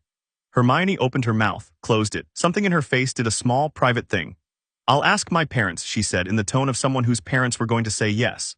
"Good," Harry said and looked out the window, and the Scottish countryside moved past in the particular way it moved in late June, reluctantly summer, still holding onto the cool, the hills going in and out of cloud like something breathing. King's Cross arrived in the early afternoon. The barrier between platforms 9 and 10 was, as always, a thing you had to commit to, and Harry went through it with his trunk and Faulkner and came out into the Muggle station with the slight adjustment of someone moving between two versions of the world that overlapped without quite touching. The station was loud and bright and smelled of fast food and diesel and the particular compressed air of underground systems, and it was absolutely fine. It was home. It was the world he'd grown up in as much as any other. He saw Steve before Steve saw him. Steve was standing at the edge of the arrivals area in a gray shirt with his hands in his pockets, and his eyes moving across the crowd with the baseline active attention of someone who watched spaces as a habit. And he was also clearly trying not to look like he'd been there for a while, which he had, Harry estimated. There was the particular quality of someone who had arrived early and was now managing the waiting with variable success. Harry walked toward him through the crowd. Steve's eyes found him when he was 20 feet away, and the quality of Steve's face changed in the way it always did, the slight, complete softening of someone looking at the thing that matters most to them, not performed, just the face doing what the face does when the calculation changes. "Hey," Steve said. "Hey," Harry said. They walked out of King's Cross into the London afternoon, trunk floating, Faulkner conducting his ongoing assessment of the outside air, and Harry tilted his face into the June sun and felt the full particular weight of a year completed. "How was the journey?" Steve said. "Fine, good actually." Ron fell asleep for an hour and snored. Hermione read 4 chapters of something about medieval magical law. "I won 3 games of chess against myself, which is harder than it sounds." "You played chess against yourself." "I was thinking about the endgame structure of certain situations. Chess helps me visualize it." Steve looked at him sideways. "Certain situations." We can talk about it later, Harry said. I just want to get home first. Steve hailed a cab with the ease of someone who'd been hailing New York and London cabs for decades, which he had, and they loaded the trunk in the boot and Faulkner went on the back seat between them with the dignity of someone used to first-class travel. And the cab pulled out into London traffic, which was doing what London traffic does, which is exist in a state of permanent philosophical crisis about whether it's moving or not. Harry looked out the window at the city. Red buses. Georgian terraces. The Thames when they crossed it, grey-brown and wide and carrying its usual freight of sky. He'd been in London for the Diagon Alley trip in September, but that was arriving and this was leaving, and the two directions of the same journey felt different in ways he didn't have words for yet.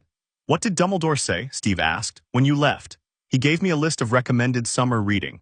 Harry reached into his coat and produced it. 23 books, I've already ordered 12, Hermione has the other 11. Steve looked at the list. He gave Hermione the other 11. I asked him to, she'll read them faster than me and we can swap notes. He paused. He also said something that I've been thinking about for 3 days. What? Said that the work ahead was long and that the most important thing I could do was not prepare harder but live more fully. Harry looked out the window. He said something like a person who only lives to fight eventually has nothing to fight for. The cab moved through a roundabout. That sounds right, Steve said. It sounds right, Harry agreed. It also sounds like something he says at the end of difficult years to make sure you come back next year, which he glanced at Steve. Also sounds right. Steve's mouth did the almost smile. You're too suspicious. I'm appropriately suspicious. There's a difference. He watched a park go past the window, children on swings, someone walking a very large dog. Do you actually believe it, that part about living more fully? Yes, Steve said. It came without hesitation, which meant it wasn't a taut answer. I believe it completely. I spent a long time before you being only the mission. The next thing, the next fight, the next problem to solve. He paused. You know what that's like from the inside. What's it like? You get very good at the fight, Steve said, and you lose track of what the fight's for, which makes you worse at the fight eventually because you stop knowing what matters enough to protect. He was quiet for a moment. You showed up on my stoop at 3 in the morning and you were 15 months old and you grabbed my finger and that was the thing that reminded me what it was all for. Harry looked at him. I was 15 months old. I didn't do it on purpose. Doesn't matter, you did it. The cab turned and Harry looked forward and the London afternoon moved around them, and he felt something that was not quite any single emotion but contained all of them, the fullness of a year, the weight of what was coming, the specific and complete warmth of this, the cab, the man beside him, the city outside, the ordinary irreplaceable fact of being alive and going home. I grabbed your finger, Harry said. You grabbed my finger. And that was enough. More than enough, Steve said. They rode the rest of the way in the comfortable quiet of people who don't need to fill silence to stay close.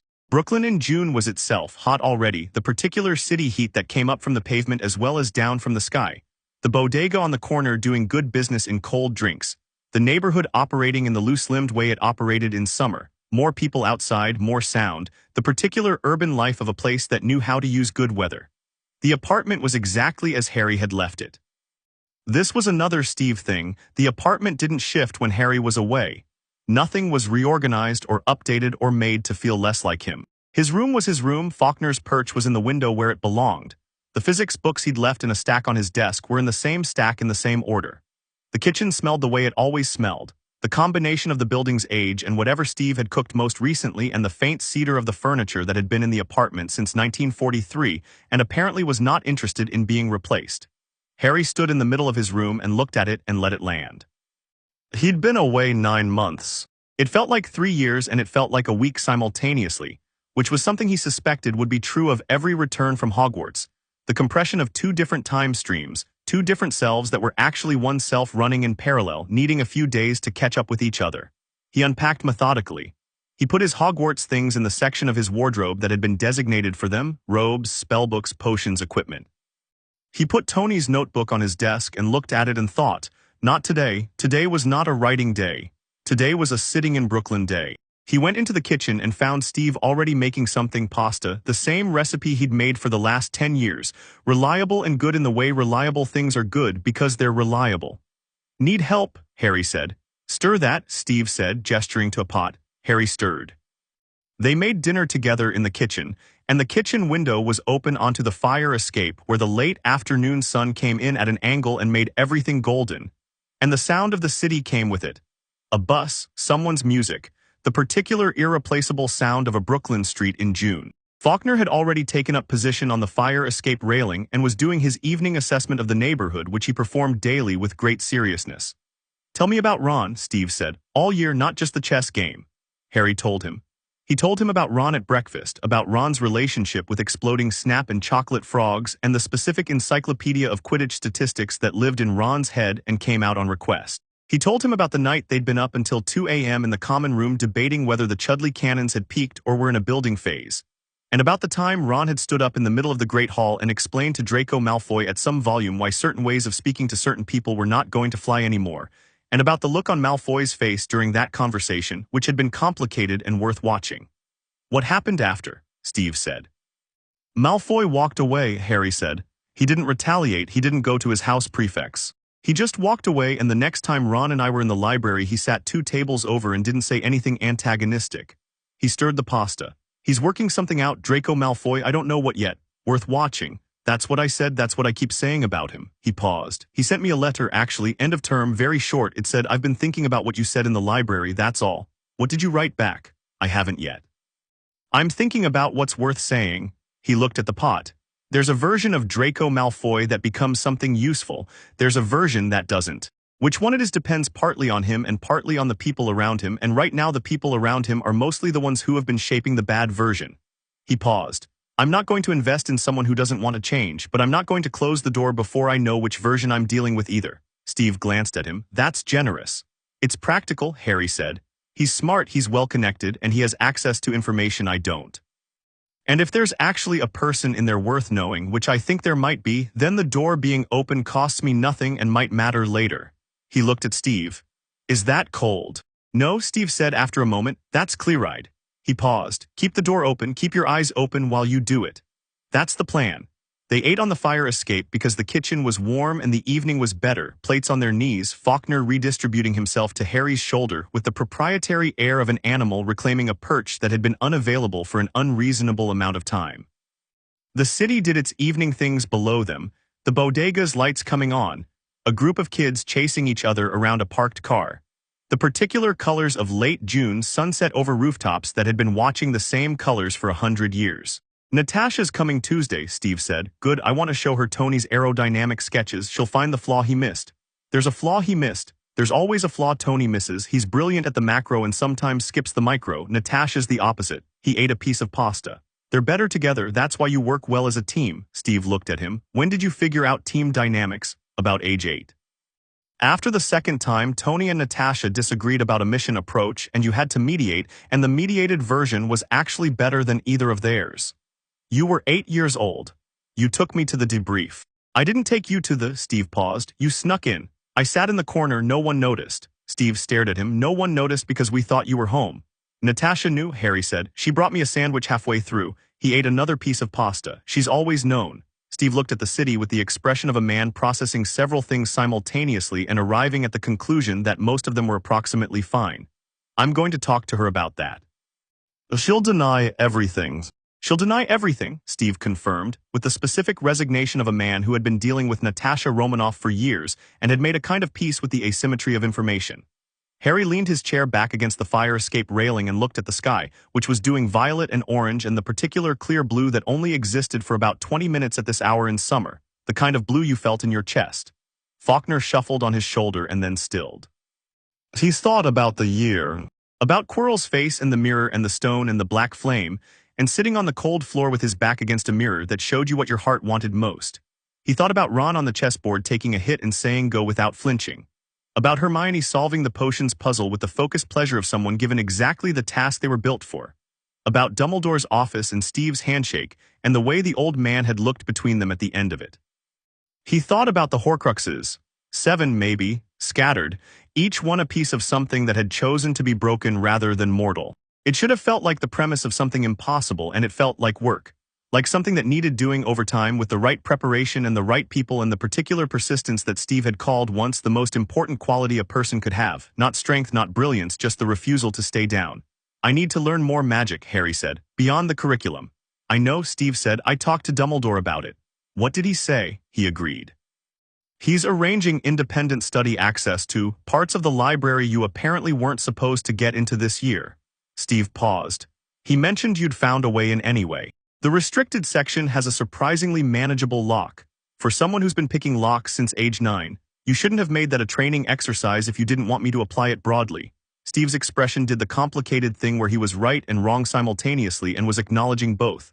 The training exercise was about understanding mechanisms, not, I know, I was applying it broadly. Harry looked at him. I was careful about what I read. I wasn't looking for anything dark, just looking for what was in there. And what was in there? A lot of things that should be there, some things that should probably be in a different kind of library. And some things that were genuinely interesting that someone had restricted probably for reasons that made sense 60 years ago and might need revisiting. He paused. I made notes. Of course you did. For Dumbledore. I gave them to him at the end of term. He read them in front of me and didn't say anything for a while and then said, and I'm quoting directly, "You are extremely inconvenient, Mr. Potter," which I took as a compliment. He said Mr. Potter, Steve noted. He always calls me Mr. Potter in the moments when he's actually impressed. The Harry moments are, Harry considered, warmer, but the Mr. Potter moments are more specific. Steve shook his head slowly, looking at the city. I want you to be careful, he said. Not careful the way I mean it operationally, but careful with what you learn, the speed of it. He looked at Harry. There's a version of this where you sprint ahead and you know more and can do more than almost anyone around you, and that might be what's needed. But there's a cost to that version. You become harder to reach. Harry looked at him. I know you, Steve said. I know you're not going to become someone you're not. I know that. He paused. I also know that the years when you have peers, when Hermione's working on the same things at the same level and Ron seeing the same world at the same time, those years matter. Those relationships are harder to build later. They're already built, Harry said. Hermione and Ron aren't fragile. Whatever I learn, however fast, they're not going to not be my friends because of it. Not them, you, Steve held his gaze. The person who's read everything and solved everything sometimes has trouble remembering to let other people be in the room. Harry sat with this. He turned it around and looked at it honestly, the way Steve had always asked him to look at things that might be critical of him, not defensively, not immediately dismissing it, actually sitting inside it and checking whether it was true. He thought about the potions room. About letting Hermione do the puzzle, which he'd also solved before she'd finished laying out the parchment, but which wasn't his to solve, wasn't his because it was her thing, her specific gift, and her doing it was right and good, and him stepping in would have been taking something from her that wasn't his to take. He thought about Ron and the chess board. I know what you mean, he said, and I think I'm doing okay at it, but I'll watch it. That's all I'm asking. You're asking me to be self-aware, which you've been asking since I was 6. And you're still the most self-aware person I know, Steve said, which means it's working. Harry looked at the sky. The violet had deepened, the orange faded, and the first stars were making tentative appearances in the east, the early confident ones that didn't wait for proper dark. He'd looked at those stars from Hogwarts too, the same stars, the real ones, not the enchanted ceiling's facsimile, though the ceiling's facsimile was itself extraordinary. Same stars, different rooftop. Steve, he said. Yeah. I was thinking about the Horcruxes. He looked sideways at him. About what it means. If Voldemort split his soul into 7 pieces to avoid death, to avoid what's natural, that tells you what he actually is at the core of it. Afraid, Steve said, echoing what Harry had said in Dumbledore's office. More than afraid, he looked at everything that a human life is, all the parts of it, and the part that scared him most was that it ends. Harry looked at the stars. So he cut out everything that could be hurt or lost or changed, and kept only the part that couldn't die. But the part that can't be hurt and can't be lost and can't die is also the part that can't, he paused. Can't love anything, can't want anything real, can't actually live because living requires mortality, requires the possibility of loss. The fire escape was quiet. Faulkner made a small sound. He built himself a cage, Harry said, a perfect, indestructible cage, and he's been in it ever since. And everything he does, all the dark magic, all the terror, all the people he's used and destroyed, it's a man in a cage trying to make the world as small as his cage is. He was quiet for a moment. I'm not saying that to pity him, he's made choices, he keeps making them, but he looked at Steve. That's what we're actually fighting, not power, fear. Steve was looking at him with the particular quality of attention he gave to things that were worth full attention, which Harry had grown up receiving and would never take for granted. You're going to be the one who ends it, Steve said, not a question, not drama, just the clear-eyed statement of a person who has looked at the facts and arrived at the conclusion they point to. Maybe, Harry said, not maybe. Probably, Harry said. Eventually, he looked at the stars. There's a lot between now and eventually. Yes, Steve said, and we're going to do all of it. The we of it landed where it was meant to land, not Steve doing it for him, not Harry doing it alone. Something in the middle of that, the actual meaning of the word when it was used properly. Yeah, Harry said. We are. Tuesday, Natasha arrived.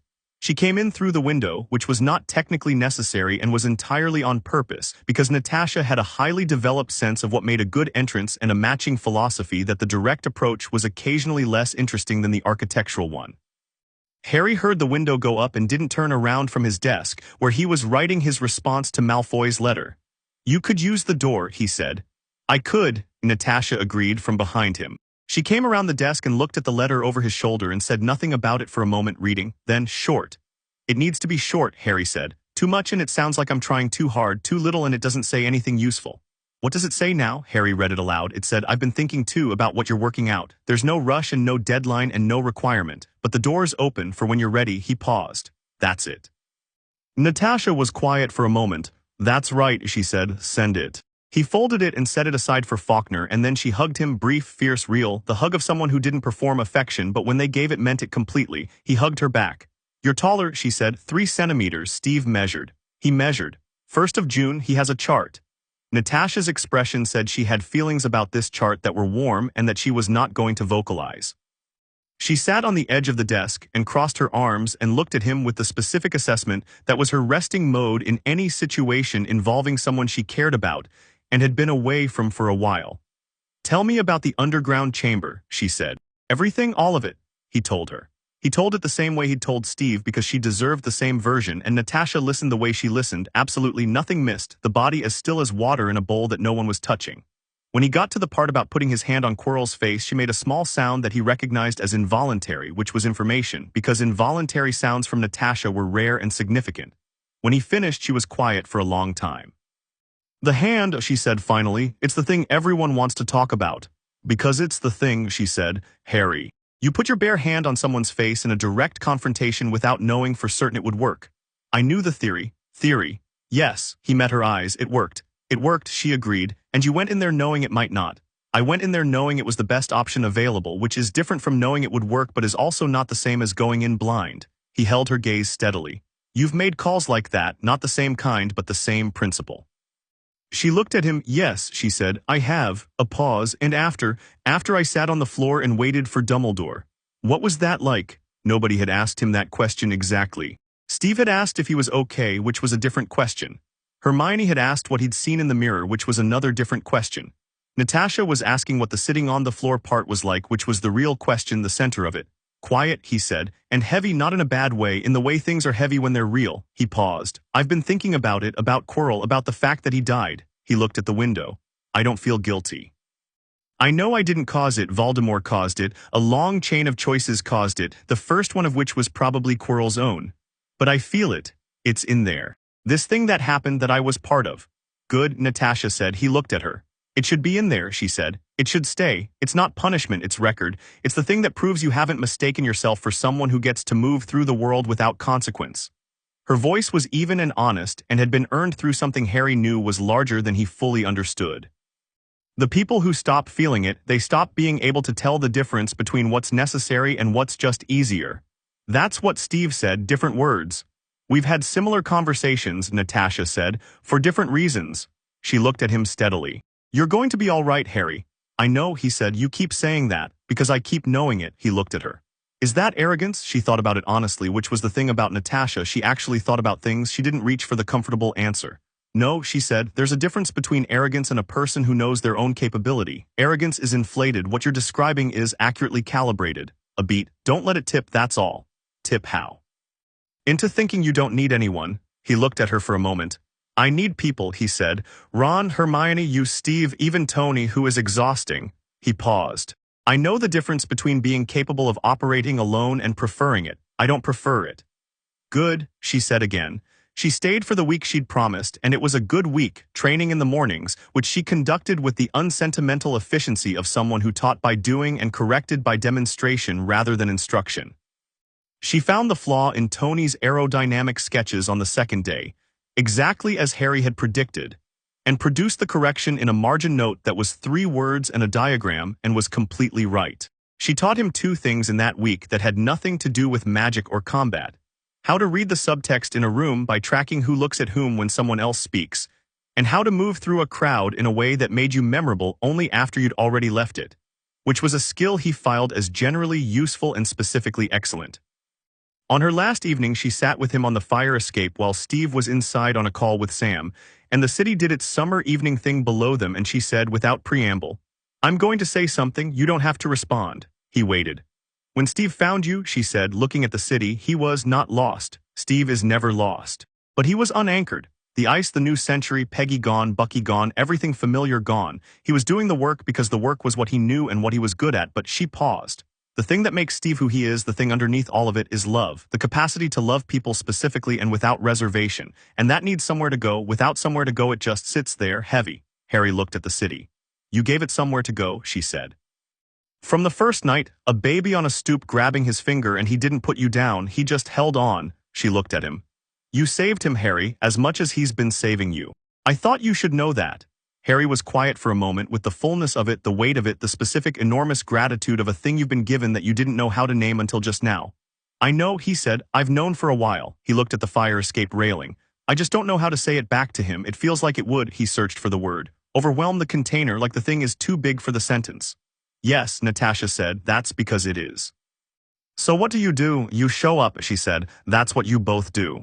You just show up and you keep showing up, and after enough years of that, the sentence isn't necessary because it's already been said in the showing up."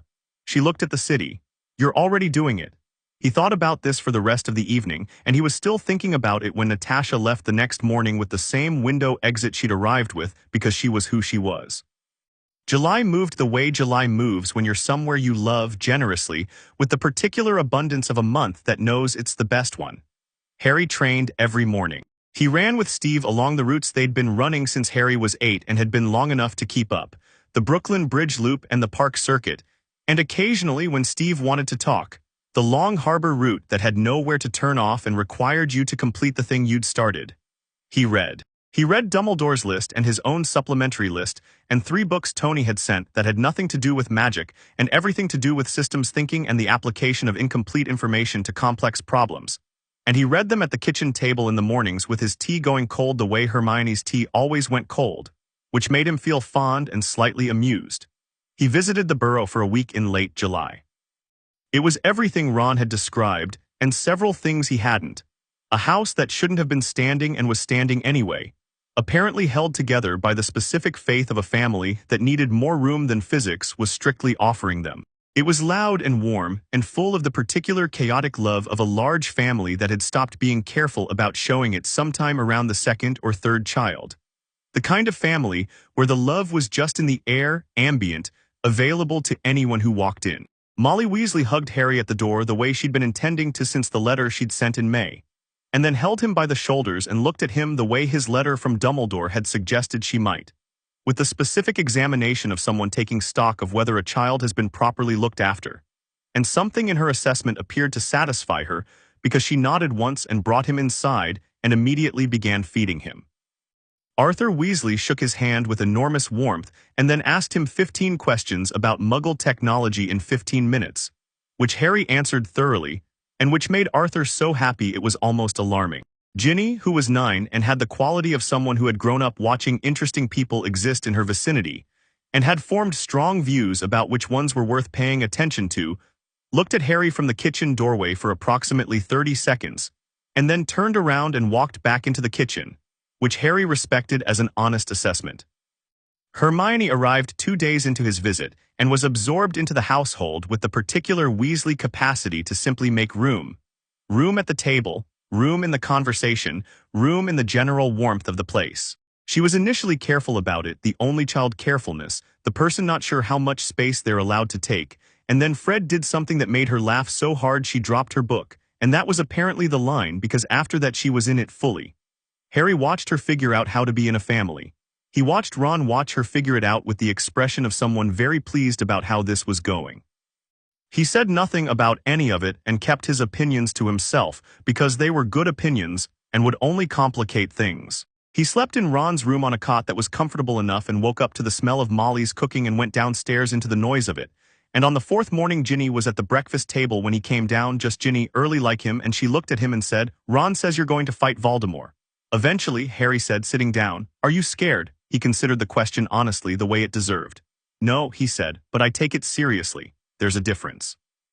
Ginny looked at him for a moment with the specific intensity of a 9-year-old who has decided you're worth assessing and is completing the assessment. Dad says you're the only one who can do it. Maybe, he looked at her. You want some eggs? She blinked, then, yes. He made eggs, she ate them. They sat at the breakfast table in the Burrows' early morning quiet and didn't say anything else, and it was exactly right. He was back in Brooklyn by the first week of August. The summer was winding toward its end in the way summers do, not urgently, but with the particular awareness of something that has a shape, and you can see the shape now, and the shape has a limit. Faulkner was restless, which happened every year in August, the owl equivalent of knowing that something was about to change. Harry stood on the fire escape on an August evening that was starting to think about being September, and he looked at the city that had been his whole world until 9 months ago, and he felt the split in himself that he knew now was permanent. The two worlds, the two parts, the scar and the shield, the wand and the serum that wasn't his but was in his family now, the way love was in his family, the way values were. The way that things Steve had said about knowing what was right and doing it had been transferred between two people across 11 years of showing up. He had his hand around the compass, taken to carrying it not as a talisman, not as a comfort object, as a habit, the small weight of it in his palm, the needle finding true north with the specific persistence of a thing that didn't have doubts. He heard the window behind him and Steve came out with 2 glasses of something cold and sat in the other chair and handed one over. Thinking, Steve said, always, specifically, Harry looked at the city, about what comes next, year 2. He turned the glass in his hand. Horcruxes. Voldemort regaining strength, whatever Dumbledore's been doing that he hasn't told us yet. He paused. There's more coming, I know that. Yes, Steve said, there is. And I'm ready for it. He looked at Steve. Not arrogantly, accurately. I know. What I was specifically thinking, Harry said, is that whatever comes, whatever next year brings or the year after, I know what I'm fighting for. I know it completely. He held Steve's gaze. That's because of you, 11 years of showing up, of making sure I knew what mattered and why it mattered and who I was supposed to be in relation to it. He paused, and the thing he'd talked about with Natasha was right here now, the too big for the sentence thing, and he was going to say it anyway because the container could handle it. I don't know how to say what that is, what you've given me. I don't have a word for it. Steve was quiet, not with the silence of someone with nothing to say, but with the silence of someone who had been handed something and was holding it. You don't need a word for it, Steve said finally. I know, but I wanted you to know I know what it is, even if I can't, Harry. Steve's voice was the particular level that meant fully here, fully present, not managing the moment but in it. I know. Harry looked at him for a moment, then he nodded. They sat on the fire escape in the August evening and the city moved below them and Faulkner arrived from wherever owls go when you're not watching them and settled on the railing and folded his wings with the satisfied finality of someone completing a circuit. Tony called, Steve said after a while. What did he want? He said he's finished the thing he's been building since I told him about the Horcruxes. Harry looked at him. Already? I thought he'd need until October. He said, and I'm quoting directly, I sleep less than everyone else, which means I have more hours in the day than everyone else, which means I should not be compared to everyone else on timelines. Harry laughed. It came out fully, no managing it, the real laugh, the kind that required both hands because otherwise the glass would go over the railing. What did you say? I told him to send it and to sleep. He won't sleep. I know. Steve looked at the city with the fond exasperation of someone who had long since made peace with Tony Stark being Tony Stark. He said he's also redesigned the compass, the internal mechanism. He says it's more accurate now. Harry looked at the compass in his hand. It doesn't need to be more accurate. True north is true north. I know, Steve said, but you know Tony. He improves things as an act of love. That's exactly it, Steve said. That's exactly it. The evening deepened. The first lights came on in the windows of the buildings opposite, warm yellow squares in the fading blue, the city asserting itself against the dark the way cities do, not fighting it, just continuing, just being present through it, the way you're present through difficult things. 2 weeks left before the Hogwarts Express. 2 weeks before the platform and the barrier and Faulkner in his cage, and the trunk floating on a low charm, and the train taking him north again to the castle, and the year and whatever the year contained. Harry was not afraid of it. He was not afraid of anything waiting for him. Not Voldemort dispersed and reforming, not Horcruxes scattered and waiting to be found. Not the prophecy with its specific terrible grammar, not the weight of being the one who was supposed to do this. And he was not unafraid in the way of someone who didn't understand the stakes, but unafraid in the way of someone who understood them completely and had decided to carry them anyway because they were worth carrying. Because the alternative was setting them down and what they were protecting was not something you set down, he knew what he was fighting for. He had always known. He looked at the compass. The needle held steady, true north. The morning of September 1st, Harry came downstairs with his trunk already shrunk to pocket size, a charm he'd spent the summer perfecting, practical and compact, because efficiency was a form of respect for the situation.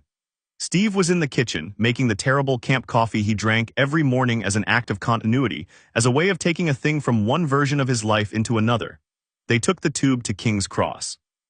They stood on the platform at 20 to 11, and around them, the Muggle world did its uncomplicated Tuesday morning thing. Hermione's already through, Harry said, reading a text. Hermione had a phone now because Harry had pointed out that Muggle communication was functionally superior for everyday use, and she had agreed with the speed of someone who'd been thinking the same thing.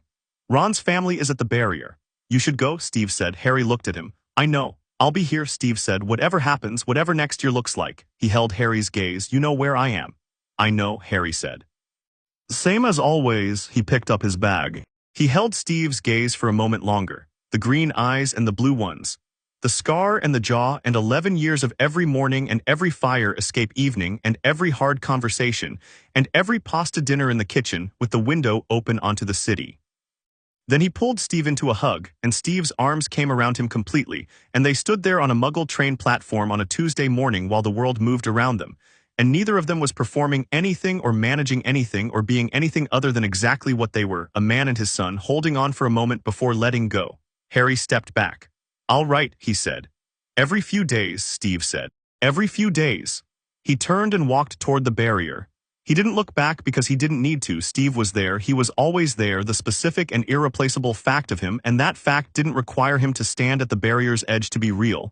It came with Harry. It had always come with Harry. It was the thing in the blood that ran alongside the magic, the other inheritance, the one that couldn't be mapped or measured or put in a prophecy because it wasn't the kind of thing prophecies were built to contain. He hit the barrier at a walk and came through to the other side, and the platform opened before him in its usual controlled chaos, steam and noise and owls, and the smell of the train, and somewhere ahead of him Ron's voice arguing about something and Hermione's voice being correct about whatever it was. He found them. He waved.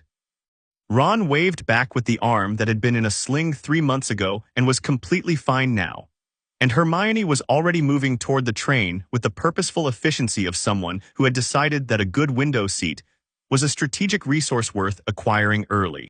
Harry stepped onto the platform properly, into the noise of it, into the heat and steam and sound of it, into everything that waited on the other side of a year and a year and a year, into the long, extraordinary, ongoing fact of his life with all its pieces, the shield and the scar, the compass and the wand, the man in Brooklyn and the castle in Scotland, the friends who had decided to stay in the room, the enemies who had decided to be enemies.